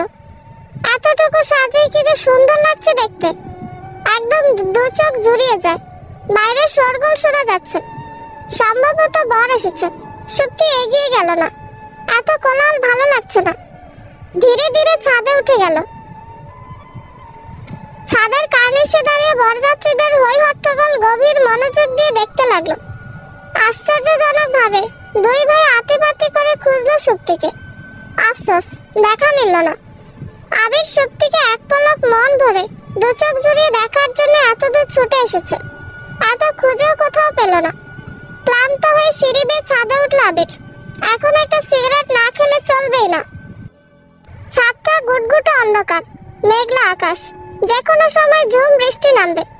থেকে থেকে আকাশে সোনালি আভা ছড়িয়ে মৃদু গর্জন তুলে বিদ্যুৎ চমকাচ্ছে। এত আলো থেকে এসে অন্ধকার খুব চোখে লাগছে আবিরের, কিছু দেখা যাচ্ছে না। আবির ধীর পায়ে হেঁটে ছাদের কার্নিশে চলে গেল। সিগারেটের প্যাকেটটা প্যান্টের পকেট থেকে টেনে বের করে একটা সিগারেট দুই ঠোঁটের মাঝখানে বেশ কায়দা করে গুজে রাখলো। তারপর লাইটার জ্বালাতেই সুপ্তির মুখখানি স্পষ্ট হলো। ঠিক তখনই মৃদু গর্জন তুলে আকাশে সোনালি আভা ছড়িয়ে বিদ্যুৎ চমকালো। চমকে উঠল আবিরও। সুপ্তির অপার্থিব সৌন্দর্যে ঘেরা কোমল মুখখানি দেখে মুগ্ধ দৃষ্টি মেলে তাকালো আবির। তড়িৎ গতিতে থু করে ঠোঁটের চিপায় ধরে রাখা সিগারেট মাটিতে ফেলে দিল। লাইটারের আলো নিভে গেল, আবার জ্বেলে দিল, আবার নিভে গেল। আগুনের লালচে আলোতে সুপ্তিকে দেখে আবিরের বুকের ভেতর কাঁপন ধরে গেল। মানব জনম সার্থক মনে হলো। আবির ব্যর্থ হয়ে লাইটার বাদ দিয়ে ফোনের আলো জ্বেলে দিল। মৃদু হেসে বলল, এখানে কি করছেন? সুপ্তি স্মিত হেসে বলল, এমনি দাঁড়িয়ে আছি। তারপর দুজনের কোনো কথা খুঁজে পেল না। একটু একটু দেখে তৃষ্ণা মিটছে না আবিরের, খুব বলতে ইচ্ছে করছে। এই মেয়ে, তুমি একটু আমার সামনে বসে থাকো তো, আমি মন ভরে দু চোখ জুড়িয়ে দেখবো তোমাকে। সুপ্তি সাহস করে বলল, একটা গান গাইবেন? আবির হেসে দিল, বলল, গিটার আনিনি তো। গিটার লাগবে না, খালি গলায় গাইলেও চলবে। আবির সুপ্তির পাশাপাশি দাঁড়ালো, কেশে গলা পরিষ্কার করে নিল। তারপর কণ্ঠে সুর ঢেলে সুপ্তির মুখপানে একদিনে তাকিয়ে গেয়ে উঠল। দিন পাল্টায়, রং বদলায় অস্থির মন, হাতের মুঠোয় ফেরারি সময় শুধু শিহরণ, ছায়াপথ ধরে হাত ছাড়ি করে সেই পিছু টান।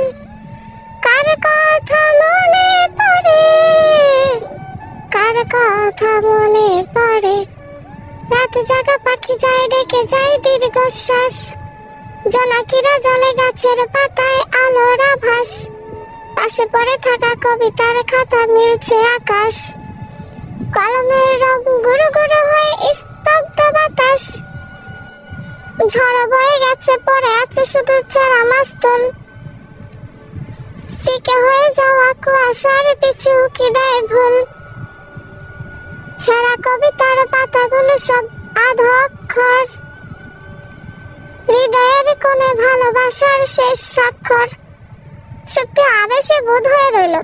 ক্ষণিকের জন্য মনে হলো গানের প্রতিটা লাইন আবির ওকে উৎসর্গ করেছে। আবিরের গান শেষ হতে সুপ্তি বলল, আপনি দারুণ গান করেন। আবির হাসলো, মন ভালো করা হাসি। পছন্দের মানুষের মুখে প্রশংসা শুনতে কার না ভালো লাগে। বলল, ওই আর কি, ছাত্র জীবনে বন্ধুদের কাছে শখের বসে গিটার বাজানো শিখেছিলাম। ও।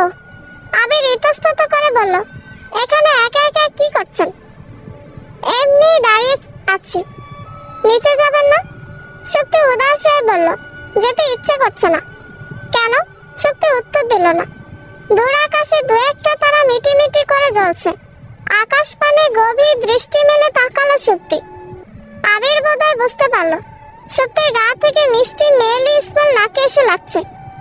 কোত্থেকে এক পশলা বাতাস এসে সুপ্তির কিছু অবাধ্য চুল উড়ে এসে আবিরের চোখে মুখে উপচে পড়তে আবিরের সারা শরীরে শিহরণ বয়ে গেল। মনটা পুলকিত হলো খুব। এতটুকু স্পর্শে এতটা মাদকতা লুকিয়ে থাকতে পারে আবির স্বপ্নেও ভাবেনি। এখান থেকে একটুও যেতে ইচ্ছে করছে না। এই মিষ্টি মেয়েটাকে দেখার জন্যই তো আবির অত দূর থেকে ছুটে এসেছে। আচ্ছা, এই মেয়েটার পাশে কোনো কারণ ছাড়া দাঁড়িয়ে থাকলে মেয়েটা কি বেহায়া ভাববে আবিরকে? আকাশ কাঁপিয়ে মুঠো মুঠো ঝুম বৃষ্টি নামলো।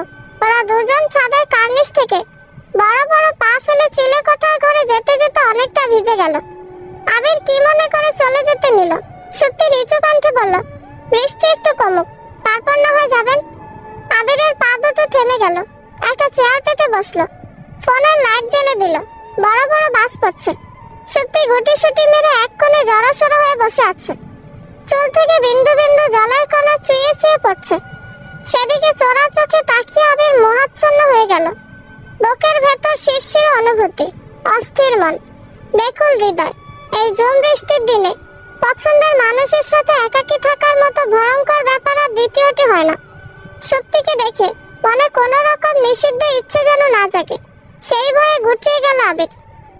সুপ্তির দিক থেকে মনোযোগ সরিয়ে নেওয়ার জন্য আবির লাইটার দিয়ে ইচ্ছে করে একটু পর পর হাতে আগুনে তা দিচ্ছে। হাত পুড়ে গেলে ব্যথা লাগে। ব্যথা লাগলে সুপ্তির দিক থেকে মনোযোগ অটোমেটিক সরে যায়। বৃষ্টি থামার নাম নেই। রাত 2টো নাগাদ একটানা বৃষ্টি হলো। বৃষ্টি একটু ঝরে আসতেই আবির বলল, এবার আমাদের যাওয়া উচিত। বসে থাকতে থাকতে সুপ্তির তন্দ্রাভাব এসে গিয়েছিল। আবিরের কথায় ঘোর কাটলো। কয়েক কদম হেঁটে গিয়ে দরজা খুলতে গিয়ে দেখলো দরজা বাইরে থেকে বন্ধ। আতঙ্কে ভয়ে সুপ্তির মুখের রক্ত সরে গেল। দরজা টানাটানি করে খুলতে পারল না।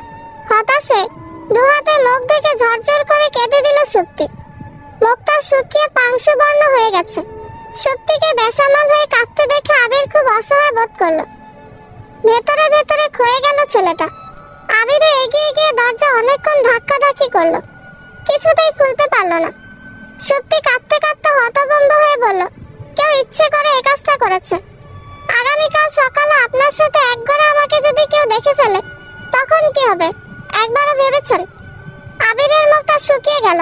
বলার চেষ্টা করলো, প্লিজ আপনি কোনো টেনশন করবেন না, আমি দেখছি কি করা যায়।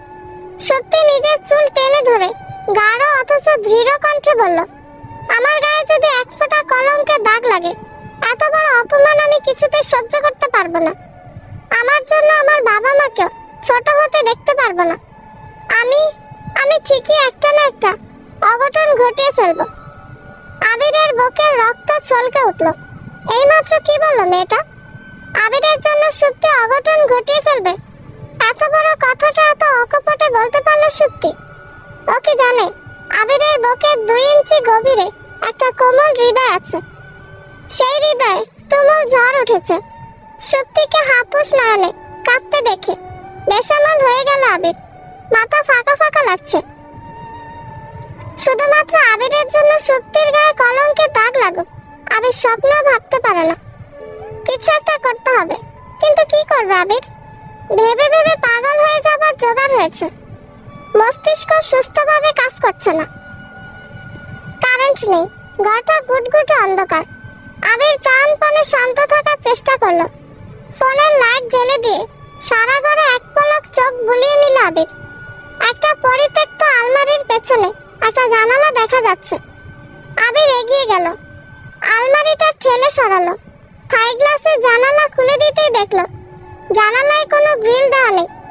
আবির চোখ বন্ধ করে বুক ভরে স্বস্তির নিঃশ্বাস নিল। ক্লান্ত গলায় বলল, এই ঘরে জানালায় গ্রিল দেওয়া নেই, আপনি জানতেন না সুপ্তি? সুপ্তি চোখ তুলে তাকালো। অতিরিক্ত ভয়ে মস্তিষ্ক কিছু সময়ের জন্য নিষ্ক্রিয় অচল হয়ে গিয়েছিল। এই ঘরের কোথায় কি আছে কিছুই স্মৃতিতে জমা ছিল না। ধীরে ধীরে মস্তিষ্ক সচল হলো। জানালা দেখে খুব অল্প সময়ের জন্য সুপ্তির ঠোঁটের কোণে হাসি ফুটে উঠল। আবার খানিক বাদে সুন্দর মিষ্টি হাসিটা হাওয়ায় মিঠাইয়ের মতো মিলিয়ে গেল। এই মেয়েটার মায়াবী মুখের স্নিগ্ধ হাসির দৃশ্য দেখে থমকে গেল আবির। আর কত বাবা আবিরকে মুগ্ধ করবে। জানালাটা একটু উঁচুতে, সুপ্তি চোখের জল মুছে দৌড়ে গিয়ে জানালা বেয়ে উঠতে লাগলো, কিন্তু ঠিকঠাক ভাবে কিছুতেই উঠতে পারলো না। আবির আস্তে করে বলল, আমি হেল্প করি। সুপ্তি ঝটপট উত্তর দিল, শিওর। আবির ধীর পায়ে হেঁটে গিয়ে সুপ্তির ঠিক পেছনে দাঁড়ালো। কাপা হাতে আলতো করে সুপ্তির কোমর জড়িয়ে ধরলো। হাতের বাঁধন ধীরে ধীরে সুপ্তির কোমরে এঁটে বসলো। সুপ্তিকে শূন্যে তুলে দিল। সুপ্তির কোমল শরীর স্পর্শ করার পর থেকে আবিরের বুকের ভেতর প্রবল বেগে ঘূর্ণিঝড় শুরু হয়েছে। মনে হচ্ছে সবকিছু ভেসে যাচ্ছে। এই প্রথম নারী শরীর গভীরভাবে স্পর্শ করল আবির। নিজের শরীর খুব টলছে, হৃদস্পন্দন শব্দ তুলে ধুকপুক ধুকপুক করছে, মাথা ঝিমঝিম করছে, নিঃশ্বাসের গতিবেগ দ্রুত বেড়ে যাচ্ছে। সত্যি তাড়া দিয়ে বলল, আর একটু উঁচু করে ধরুন। চাবি দেওয়া পুতুলের মতো মোহাচ্ছন্ন হয়ে সত্যির কথা মতো আরেকটু উঁচু করে ধরল আবির। তারপর খুব সাবধানে নামিয়ে দিল। সত্যি ছাদের ফ্লোরে লাফিয়ে নেমে বুক ভরে স্বস্তির নিঃশ্বাস ফেলল। মুখে সত্যিকারের হাসি ফুটে উঠল। বলল, বড় বাচ্চা বাঁচালেন, ধন্যবাদ। দরজা কি খুলে দেব? আবির ক্লান্ত গলায় বলল, না প্লিজ, আপনি চলে যান। ওকে। সত্যি নুপুর পরা পায়ে রিনি ঝিনি ছন্দ তুলে ধীর পায়ে চলে গেল। আবির ধীরে ধীরে বিছানায় শরীর এলিয়ে দিল। আবিরের হাতে বুকে মুখে সত্যির স্পর্শ লেগে আছে। সত্যি শরীরের মন মাতানো মেয়েলি ঘ্রাণ আবিরের সাথে লেগে আছে। আবিরের হাত পায়ে কোনো বশ নেই, বুকের ভেতর তোলপাড় করছে। মনটাও খুব নাজুক। বিড়বিড় করে বলল, এ তুমি কেমন সুখ দিয়ে গেলে সত্যি? তোমার কোমল শরীরের গাঢ় স্পর্শ মেখে আমি এখন ঘুমাবো কিভাবে? আমার যে কিছুতেই ঘুম আসছে না, খুব অস্থির লাগছে। এতটা কাছে আসার পরও আমি যদি তোমাকে না পাই, তাহলে আমি সত্যি সত্যি পাগল হয়ে যাব সত্যি। তুমি আমায় ভালোবাসবে তো? সত্যি ঘরে গিয়ে সময় নিয়ে স্নান করলো। ঝর্ণার নিচে এক মনে দাঁড়িয়ে ভিজতে গিয়ে মনে হলো তখন আবির ওর কোমর গভীরভাবে স্পর্শ করেছিল। আবিরের মুখটা সত্যির পিঠে গাঢ়ভাবে লেগেছিল। আবিরের পুরুষালী স্পর্শে তখন প্রচন্ড ভয় কোনো অনুভূতি না হলো। এই ঝর্ণার নিচে দাঁড়িয়ে ভেজা শরীরে সুপ্তির বুকের ভেতর অজানা শিহরণে কাঁপন ধরে গেল। একরাশ লজ্জা এসে সুপ্তির চোখে মুখে ভর করলো। ঠোঁটের কোণে ফুটে উঠল চিরচেনা লাজুক হাসি। ইস, তখন মানুষটার গভীরভাবে জড়িয়ে ধরার দৃশ্য বারবার চোখের পাতায় ভাসছে। সুপ্তি, দরজাটা খোল। সুপ্তি ভেজা মাথা মুছতে মুছতে ঘরের দরজা খুলে দিল। মা ক্লান্ত হয়ে সুপ্তির বিছানায় শুয়ে পড়ল। ঘুমে বুঝে আসা কণ্ঠে বলল, এত রাতে স্নান করেছিস কেন? সুপ্তি মায়ের পাশে বসে বলল, এমনি মা, অনেকটা সময় তোকে দেখিনি, কোথায় ছিলি? সুপ্তি আস্তে করে বলল, ছাদে ছিলাম মা। অত রাতে একা একা ছাদে গিয়েছিলি কেন? বিয়ে বাড়ি, কত মানুষজন এসেছে। সুপ্তি বিষণ্ণ গলায় বলল, এত কোলাহল ভালো লাগছিল না। মা সুপ্তির মাথায় স্নেহের হাত বুলিয়ে দিল। দীর্ঘশ্বাস ফেলে বলল, আমাদের ক্ষমা করে দিস না। দীপ্তির বিয়েটা সম্পূর্ণ হয়ে যাক, আমরা তোর জন্য একটা রাজপুত্র ধরে আনবো। দেখিস, তাছাড়া বিয়ের আসরে না গিয়ে এক হিসাবে ভালোই করেছিস। তোকে বিয়ে না দিয়ে ছোট মেয়েকে বিয়ে দিয়েছি। এই নিয়ে সবাই খুব ফিসফাস করছিল। তিক্ত কথাগুলো শুনতে তোর অবশ্য ভালো লাগতো না। যা হয় ভালোর জন্য হয়। এখন ঘুমা। মা কথা বলতে বলতে গভীর ঘুমে তলিয়ে গেল। শুধু ঘুম নেই সুপ্তির দু চোখে। আকাশ পাতাল ভেবে ভেবে দীর্ঘ রাতটা একটু একটু করে কেটে গেল। সবিকের মেজাজটা খিটখিটে হয়ে আছে। গতকাল রাত থেকে ওর বন্ধুরা বলছে তোর জন্য বিশাল সারপ্রাইজ অপেক্ষা করছে মামু, শুধু সকাল হতে দে, দেখবি আসল মজা কাকে বলে। সকাল গড়িয়ে দুপুর হতে চলল, অথচ সারপ্রাইজ দেওয়ার কোনো নামগন্ধ নেই। সে জাগে গতকাল রাত থেকে সুপ্তিকে একবারের জন্য দেখেনি সবিক, অথচ অবুঝ মন, বেকুল হৃদয় সুপ্তিকে এক পলক দেখার জন্য চাতক পাখির মতো অস্থির হয়ে আছে। পাশে নতুন বউ বসে আছে। সেদিকে সবিকের কোনো ধ্যান জ্ঞান নেই। এই মুহূর্তে দীপ্তিকেও খুব বিরক্ত লাগছে। বিদায় বেলা সত্যি সামনে এলো না। সবিকের মাথাটা ধীরে ধীরে গরম হয়ে উঠছে। দীপ্তির নেকা কান্না অসহ্য লাগছে। চিৎকার করে সুপ্তিকে ডাকতে ইচ্ছে করছে, বলতে ইচ্ছে করছে, এই সুপ্তি, এই তুমি আমার সামনে আসছো না কেন? তোমাকে না দেখে আমি জাস্ট পাগল হয়ে যাচ্ছি। বরযাত্রীরা নতুন বউ নিয়ে চলে গেল। শুধু গেল না, আবিরের বাবা মা। ড্রয়িং রুমের সোফায় সুপ্তির বাবা মা সামনাসামনি বসে আছে। সুপ্তির বাবা ইতস্তত করে বলল, বেয়াই, চাটা ঠান্ডা হয়ে যাচ্ছে, দয়া করে নিন। আবিরের বাবা স্মিত হেসে বলল, অবশ্যই অবশ্যই। আবিরের মা চায়ে চুমুক দিয়ে বলল, সুপ্তি মামুনি কোথায়? ওর তো আজ পরীক্ষা, বাসায় নেই। ও, যা বলতে চাইছিলাম, আমার ছেলে আবিরকে তো দেখেছেন? সুপ্তির মা বলল, হ্যাঁ হ্যাঁ দেখেছি, বড় ভালো ছেলে আপনার। ট্রিনা রানী গলা পরিষ্কার করে নিয়ে বলতে শুরু করলো, আমার ছেলের একটা কালো অতীত আছে। বছর 2 আগে খুব শখ করে, বেশ ধুমধাম করে আবিরের বিয়ে দিয়েছিলাম আমি। মেয়েটা দেখতে ছিল আগুন সুন্দরী, চোখ ধাঁধানো রূপ। বিয়ের পর থেকে দেখতাম আমার ছেলেটা কেমন মনমরা হয়ে থাকে। আগের মতো হাসে না, কথা বলে না, বাসায় বেশিক্ষণ থাকে না, গভীর রাতে বাড়ি ফিরে। এই নিয়ে প্রশ্ন করলে আবির মুখ খুলতো না, শুধু বলতো, কিছু হয়নি মা, ও নতুন তো, তাই ওকে সময় দিচ্ছি। নতুন বিয়ে করলে দুজন থাকবে হাসি খুশি, মিলমিশ থাকবে, দুজন ঘুরে বেড়াবে, আরো কত কিছু। অথচ ওরা দুজন ছিল মুদ্রার উল্টো পিঠ। কেউ কারোর সাথে প্রয়োজন ছাড়া খুব একটা কথাও বলতো না। আমাদের সামনে যা একটু কথা বলতো, আমার অনুমানকে সত্যি প্রমাণ করে দিয়ে মেয়েটা বিয়ের 2 মাসের মাথায় আমাদের সোনা দানা টাকা পয়সা চুরি করে একজন পরপুরুষের হাত ধরে পালিয়ে গেল। অনেক পরে শুনেছি দীর্ঘদিন নাকি ওদের প্রেম ছিল। মেয়েটার বাবা ভয় দেখিয়ে ব্ল্যাকমেল করে রীতিমতো ছেলেটাকে মেরে ফেলার হুমকি দিয়ে ঘরে আটকে রেখে, মেয়ের প্রেম ঘটিত ব্যাপার গোপন রেখে মেয়েকে আমার আবিরের সাথে বিয়ে দিয়েছে। যদিও এই কথা আমরা অনেক পরে জেনেছি, তারপরও ওরা খুব চেষ্টা করেছে ওদের মেয়েকে আমার ছেলের কাছে গছিয়ে দিতে, কিন্তু আমি তার আগে ডিভোর্স পেপার পাঠিয়ে দিয়েছে। সেই থেকে আমার ছেলেটা দ্বিতীয় বিয়ে করতে বড় ভয় পায়। কত বুঝিয়েছি, কিছুতেই আমার ছেলেটার বিয়েতে রাজি হলো না। এভাবে কি জীবন চলে আপনারাই বলুন? আপনাদের বড় মেয়ে সুপ্তিকে আমার খুব পছন্দ হয়েছে দিদি, ওকে আমার আবিরের জন্য দিবেন? শেষের কথাটা খুব বিনয়ের সাথে বলল ট্রিনা রানী। সুপ্তির বাবা মা দুজনই অবাক বিস্ময়ে বাকরুদ্ধ হয়ে গেল।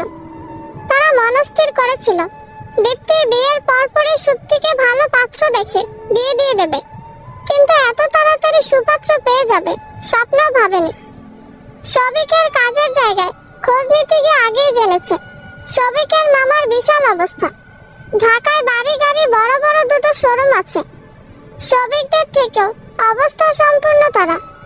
এত বড় ঘর থেকে সুপ্তির জন্য এত তাড়াতাড়ি বিয়ের প্রস্তাব আসবে তারা স্বপ্নেও ভাবেনি। দুজনের চোখ মুখ আনন্দে চকচক করে উঠল।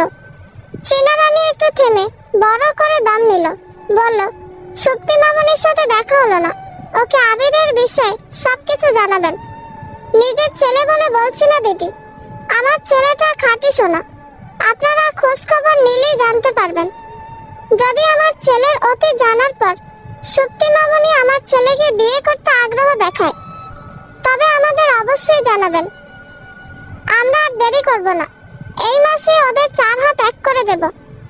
এই যে আমাদের কার্ডটা রাখুন, সুপ্তির মতামত জেনে অবশ্যই যোগাযোগ করবেন। আবিরের বাবা মা চলে গেল। আনন্দে সুপ্তির মায়ের চোখে জল এসে গেল। নিহার বাবুকে বলল, সুপ্তিকে জানানোর দরকার নেই, আবিরের আগেও বিয়ে হয়েছিল, আমরা এখানেই সুপ্তির বিয়ে দেব।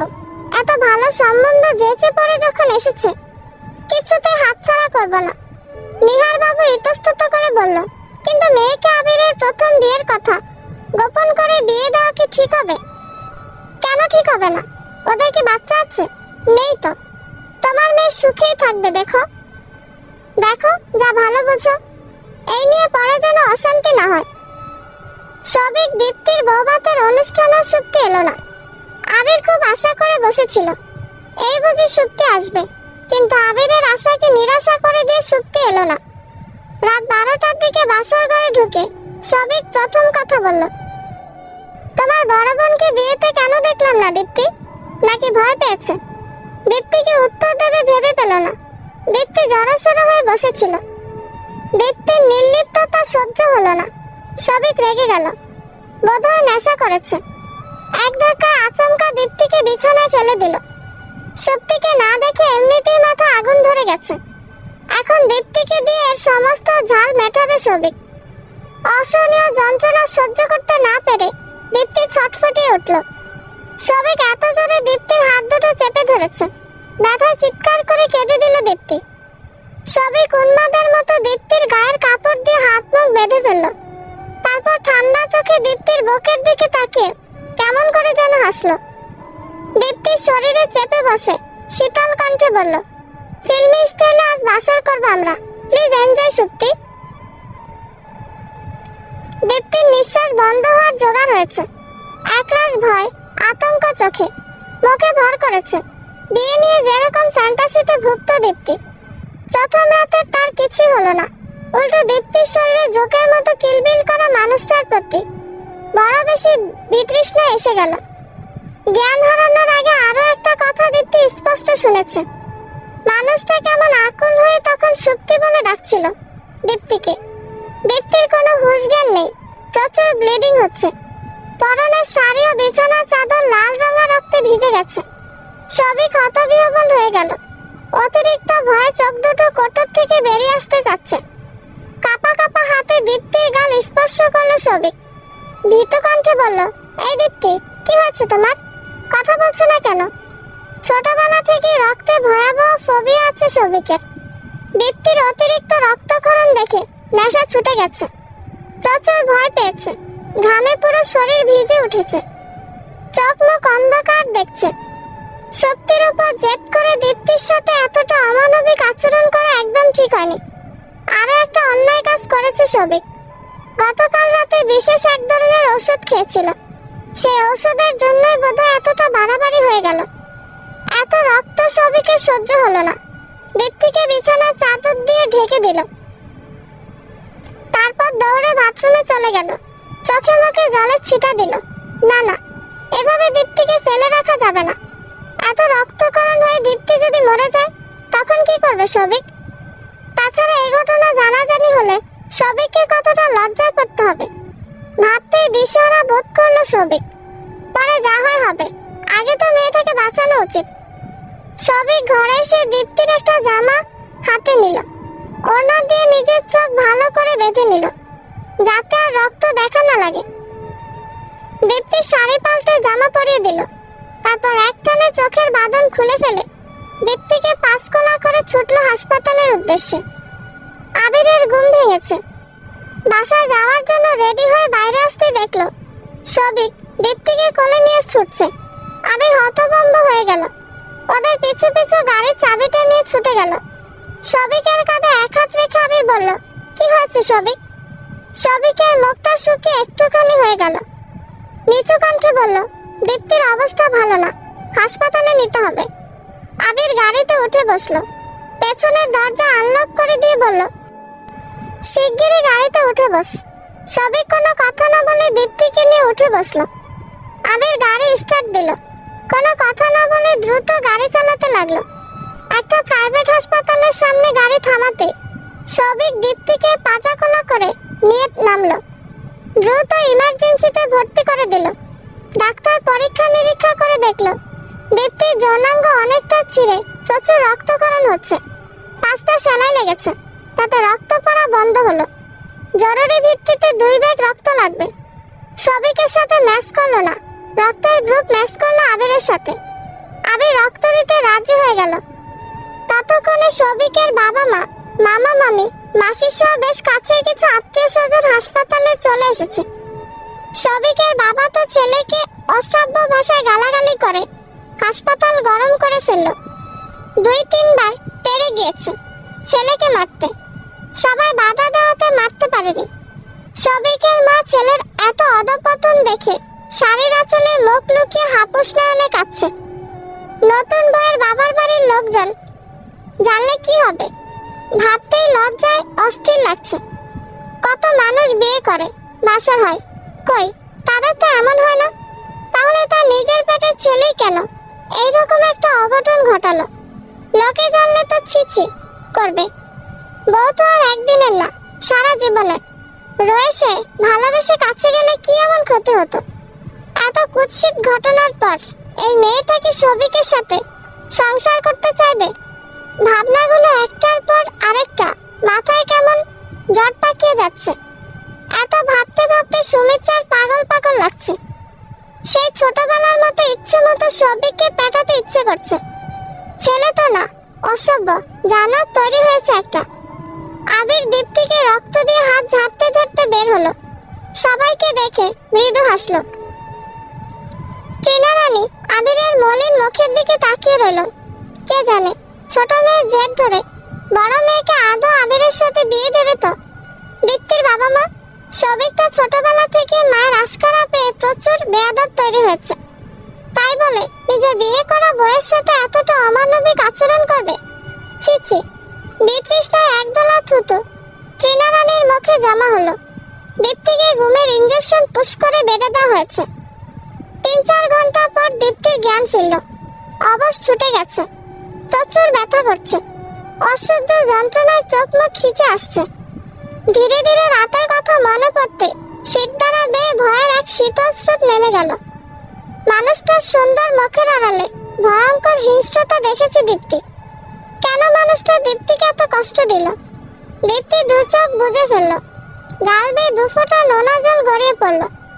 আপন মানুষের মনে কষ্ট দিয়ে সুখে থাকা যায় না বোধহয়। তবে কি দিদির নীরব চোখের জলের অভিশাপ লাগলো? আর এত তাড়াতাড়ি ফলেও গেল? দীপ্তি বিড়বিড় করে বলল, দিদি রে, আমাকে তুই ক্ষমা করে দিস। বাবা মা তোর মনে কষ্ট দিয়ে আমার সুখ কিনতে চেয়েছিল। আমি যে কি সুখে আছি রে দিদি। ক্ষণিকের মোহে পড়েছিলাম ঠিকই, তবে এমন সুখ আমি চাইনি, বিশ্বাস কর। লোভ, মিথ্যা অহংকার সত্যি একটা মানুষকে পুরো শেষ করে দেয়। সবিক যদি ভালোবেসে আমার কাছে আসতো, আমি ওকে আমার সবটুকু বিলিয়ে দিতাম। কিন্তু ও কেন আমাকে? আসবো দীপ্তি। দীপ্তির মুখের কথা মুখেই রয়ে গেল।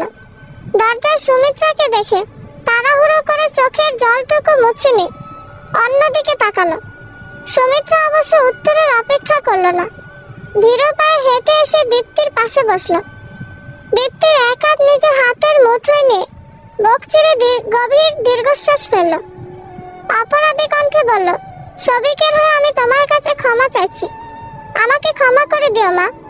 সুমিত্রা ঝরঝর করে কেঁদে দিল। আচমকা দীপ্তির পা দুটো আঁকড়ে ধরে বলল, তোমার বাবা মাকে এই বিষয়ে কিছু জানিও না। সবিকের বাবা রকচটা রাগী মানুষ।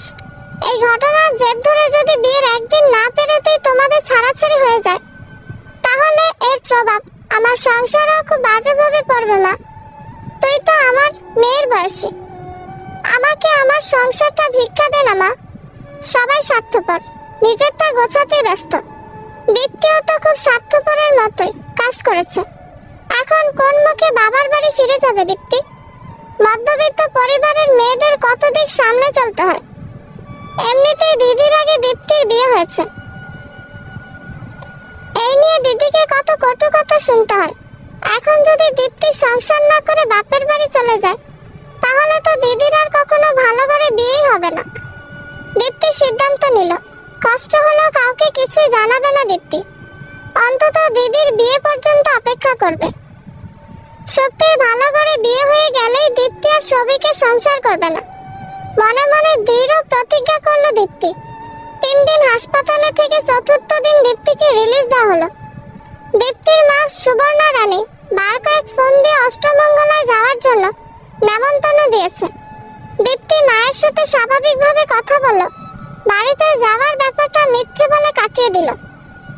ওই ঘটনার পর থেকে সবিকের সাথে আর দেখা হয়নি। তবুও বেহায়া মনটা চাতক পাখির মতো সবিককে এক পলক দেখার জন্য অস্থির, দিশেহারা হয়ে আছে।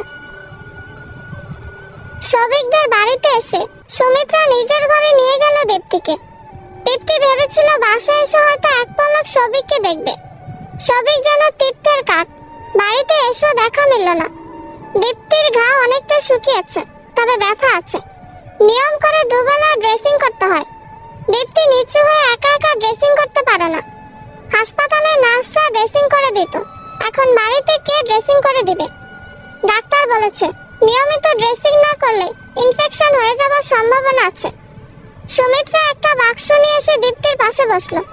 দীপ্তি শুয়েছিল, শাশুড়িকে দেখে ধীরে ধীরে উঠে বসলো। সুমিত্রা তুলোতে বায়োডিন ভিজিয়ে নিচু কণ্ঠে বলল, মেক্সিটা সরাও দীপ্তি, আমি ড্রেসিং করে দিই। দীপ্তি খুব লজ্জা পেল এবং একই সাথে অনুভব করলো যে মেয়ের বর ভাগ্য ভালো হয় না, সেই মেয়ের শাশুড়ি ভাগ্য অসম্ভব ভালো হয়। হাসপাতালেও মানুষটা ছায়ার মতো দীপ্তিকে আগলে রেখেছিল। সুমিত্রা ভরসা দিয়ে বলল, লজ্জার কিছু নেই দীপ্তি, আমি তোমার মায়ের মতো। দীপ্তি মুখে কিছু বলল না, তবে ধীরে ধীরে মেক্সিটা তুলে দিল। সুমিত্রা এক মনে ড্রেসিং করে রাতের খাবার খাইয়ে দিল, তারপর ওষুধ খেয়ে ঘুমিয়ে গেল দীপ্তি। মাঝরাতে ঘুম ভেঙে অনুভব করলো এই ঘুটঘুটে অন্ধকারে একটা হাত দীপ্তির হাতটা শক্ত করে ধরে রেখেছে। পাশেই সুমিত্রা নাক ডেকে ঘুমাচ্ছে। দীপ্তিকে নড়াচড়া করতে দেখে সৌভিক ফোনের লাইট নিজের মুখে ধরল।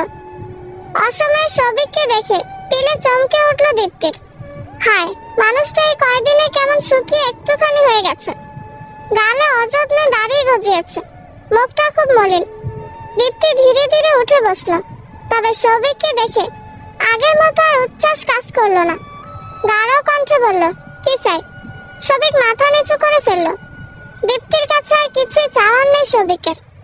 ফুলসজ্জার রাতে এমন একটা কাণ্ড ঘটিয়েছিল সৌভিক, প্রতিটা সেকেন্ডে মনে হলে অনুশোচনায় দগ্ধ হয়ে যায় সৌভিক। বাবার কড়া নির্দেশ, দীপ্তিকে ডিস্টার্ব করা যাবে না। এই বাড়িতে দীপ্তি দীপ্তির মতো থাকবে, সৌভিক সৌভিকের মতো। কিন্তু সৌভিকের মন তো মানে না। সৌভিক খুব করে চায় দীপ্তি সৌভিকের আশেপাশে থাকুক। সে আগের মতো সৌভিককে দেখে লজ্জা পাক, বুক ধুরু ধুরু করুক, মন থেকে ভালোবাসুক। মানুষের সব চাওয়া বোধহয় পূর্ণতা পায় না। সৌভিক বুক ছেড়ে দীর্ঘশ্বাস ফেলল। তখনও দীপ্তির একটা হাত সৌভিকের মুঠোর মধ্যিখানে ধরে রাখা। বলল, ঘরে চলো দীপ্তি।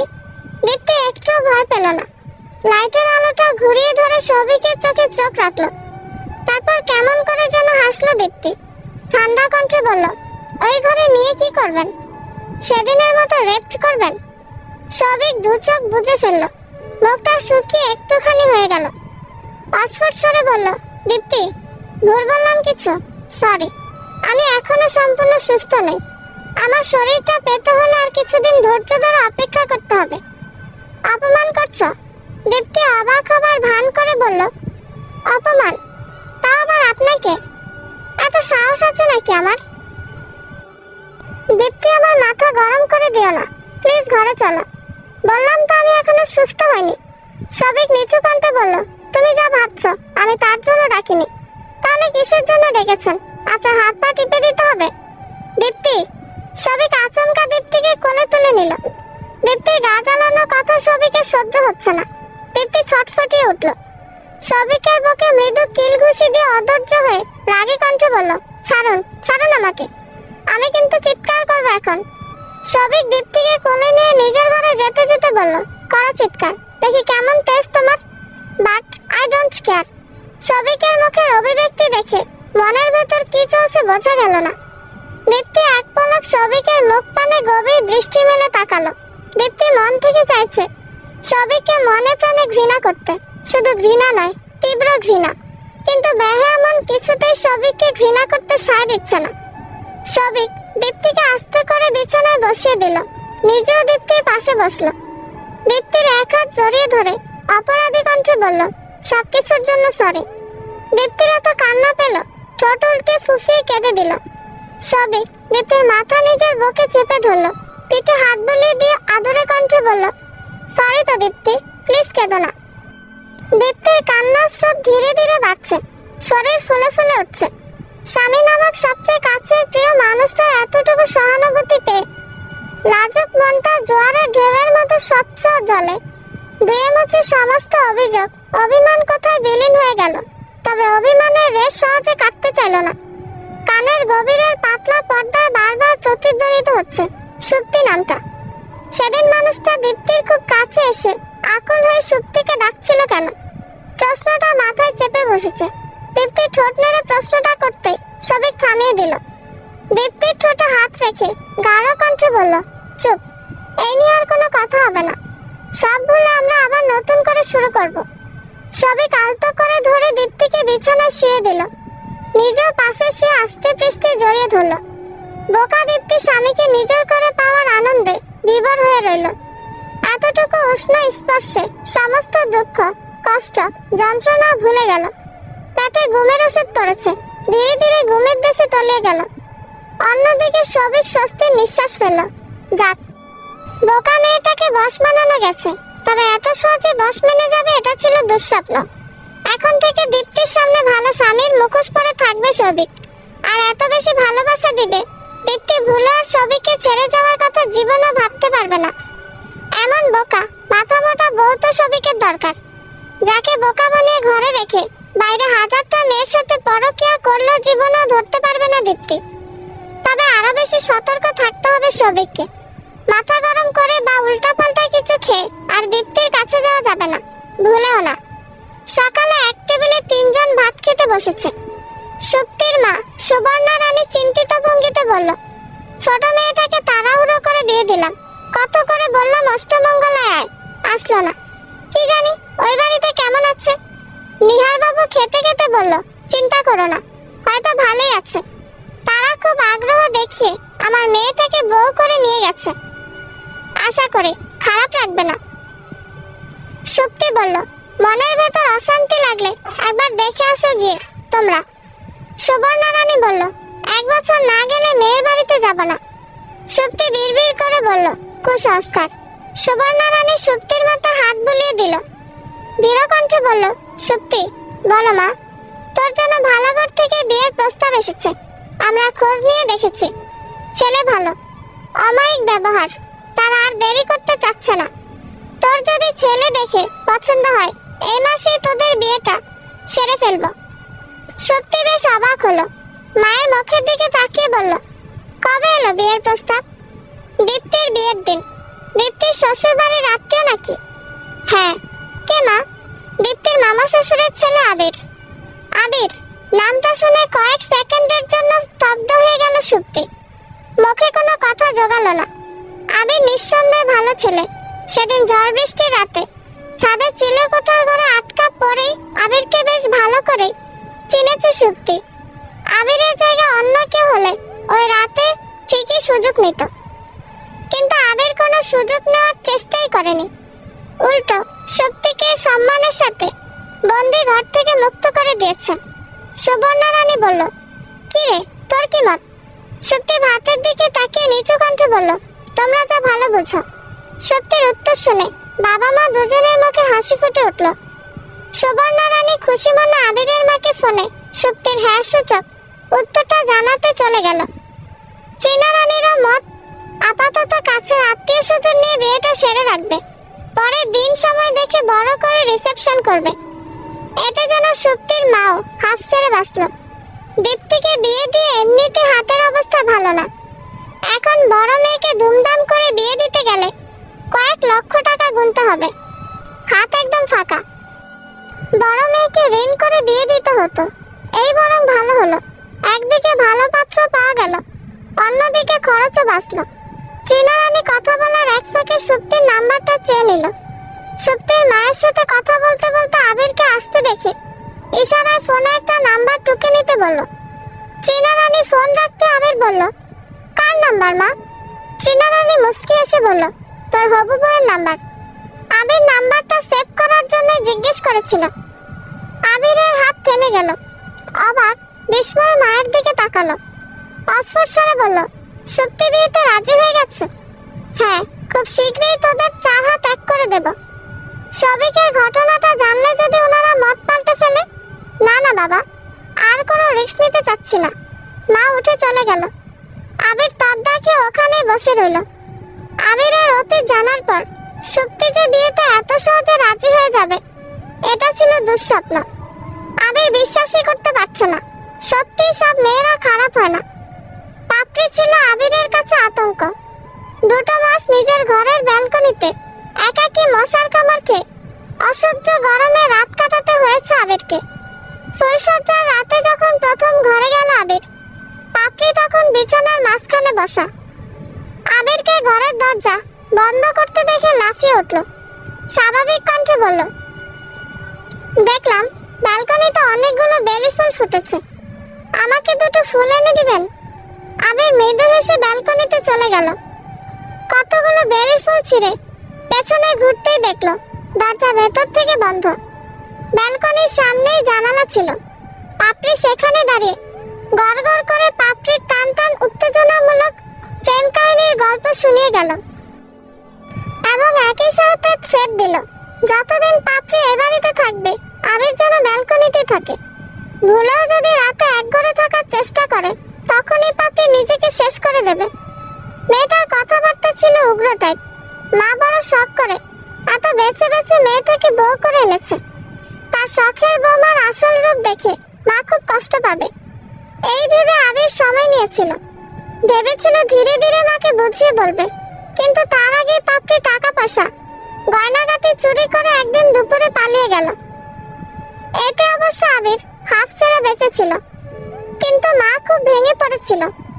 অতিরিক্ত সুন্দর মেয়েদের প্রতিও আবিরের বিতৃষ্ণা এসে গিয়েছিল। অনেকদিন পর শ্যামবর্ণের মায়াময় চেহারা সুপ্তিকে দেখে ভালো লেগেছে, মুগ্ধ হয়েছে, প্রেমে পড়েছে, যাকে বলে ফার্স্ট সাইট ইন লাভ।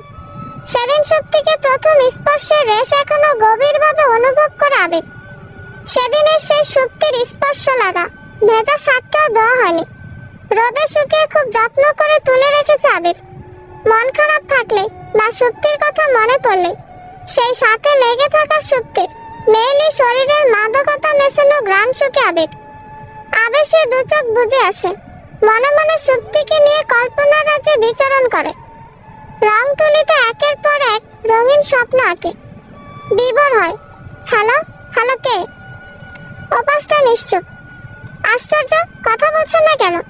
ফোনের স্ক্রিনে তাকিয়ে চমকে উঠল আবির। আনমনে সুপ্তিকে নিয়ে ভাবতে ভাবতে ভুলে হাতের চাপ লেগে সুপ্তির নম্বরে ফোন চলে গেছে। মেয়েটা ইতিমধ্যে ফোন রিসিভ করে কথা বলছে। আবির এত লজ্জা পেল, ফোন কেটে দিতে ইচ্ছে করছে না। সুপ্তির কোমল কণ্ঠস্বর আরো একটু বেশি সময় ধরে শুনতে ইচ্ছে করছে। আবির ধীর কণ্ঠে বলল, কেমন আছেন সুপ্তি? কে? আবির গাঢ় কণ্ঠে বলল, আমি আবির চ্যাটার্জি। সুপ্তির বুকের ভেতর কাঁপন ধরে গেল। এতক্ষণ অচেনা কেউ ভেবে কথা বলার সময় কণ্ঠে যে তেজ বিরক্তিকর ভাব ছিল সব যেন এক নিমিষে হাওয়ায় উড়ে গেল। কোমল কণ্ঠে বলল, কেমন আছেন? আবির নিঃশব্দ হাসল। ফোনটা কানের সাথে আরেকটু গাঢ়ভাবে চেপে ধরে বলল, ভালো আছি। তারপর কেউ কোনো কথা খুঁজে পেল না। দুজনেই দুজনের নিঃশ্বাসের শব্দ গভীর মনোযোগ দিয়ে শুনতে ব্যস্ত, যেন ফোন রাখার কারো কোনো তাড়া নেই। নীরবতা ভেঙে আবির বলল, ধন্যবাদ সুপ্তি, আমার সবটা মেনে নিয়ে আমার জীবনে আসার জন্য। হ্যালো হ্যালো, শুনতে পাচ্ছি না, কি বললেন? সুপ্তি। আবিরের কণ্ঠস্বর এবার স্পষ্ট হলো। নিজ কণ্ঠে সুপ্তি বলল, বলুন, আমার সম্পর্কে আর কিছু জানার আছে? না। আবিরের বড় ভালো লাগলো। অবশ্য আবিরের কাছে সবকিছু জানতে চাইলে পুনরায় অতীতের সবকিছু খুলে বলতে আবির। যেহেতু সুপ্তি আবিরের ব্যাপারটা জেনেই বিয়েতে মত দিয়েছে, তাই আর এই বিষয়ে নিজে থেকে কিছু বলল না আবির। কে জানতো এই না বলা কথাগুলো ওদের জীবনে একসময় কাল হয়ে দাঁড়াবে। ওদের নতুন সম্পর্ক নতুন অনুভূতির সাথে গভীরভাবে পরিচয় হওয়ার আগে ছিমছাম সাজানো গোছানো সুন্দর জীবনটা বিছিয়ে দেওয়ার জন্য প্রধান ভূমিকা পালন করবে সৌভিক। বন্ধুরা, গল্পটি ভালো লেগে থাকলে একটা লাইক করে দিবেন এবং গল্প সম্পর্কে কোনো মতামত জানানোর থাকলে কমেন্ট করতে পারেন। গল্পের বাকি অংশ শোনার জন্য চ্যানেলটি সাবস্ক্রাইব করে পাশেই থাকবেন। ধন্যবাদ সবাইকে, ভালো থাকবেন।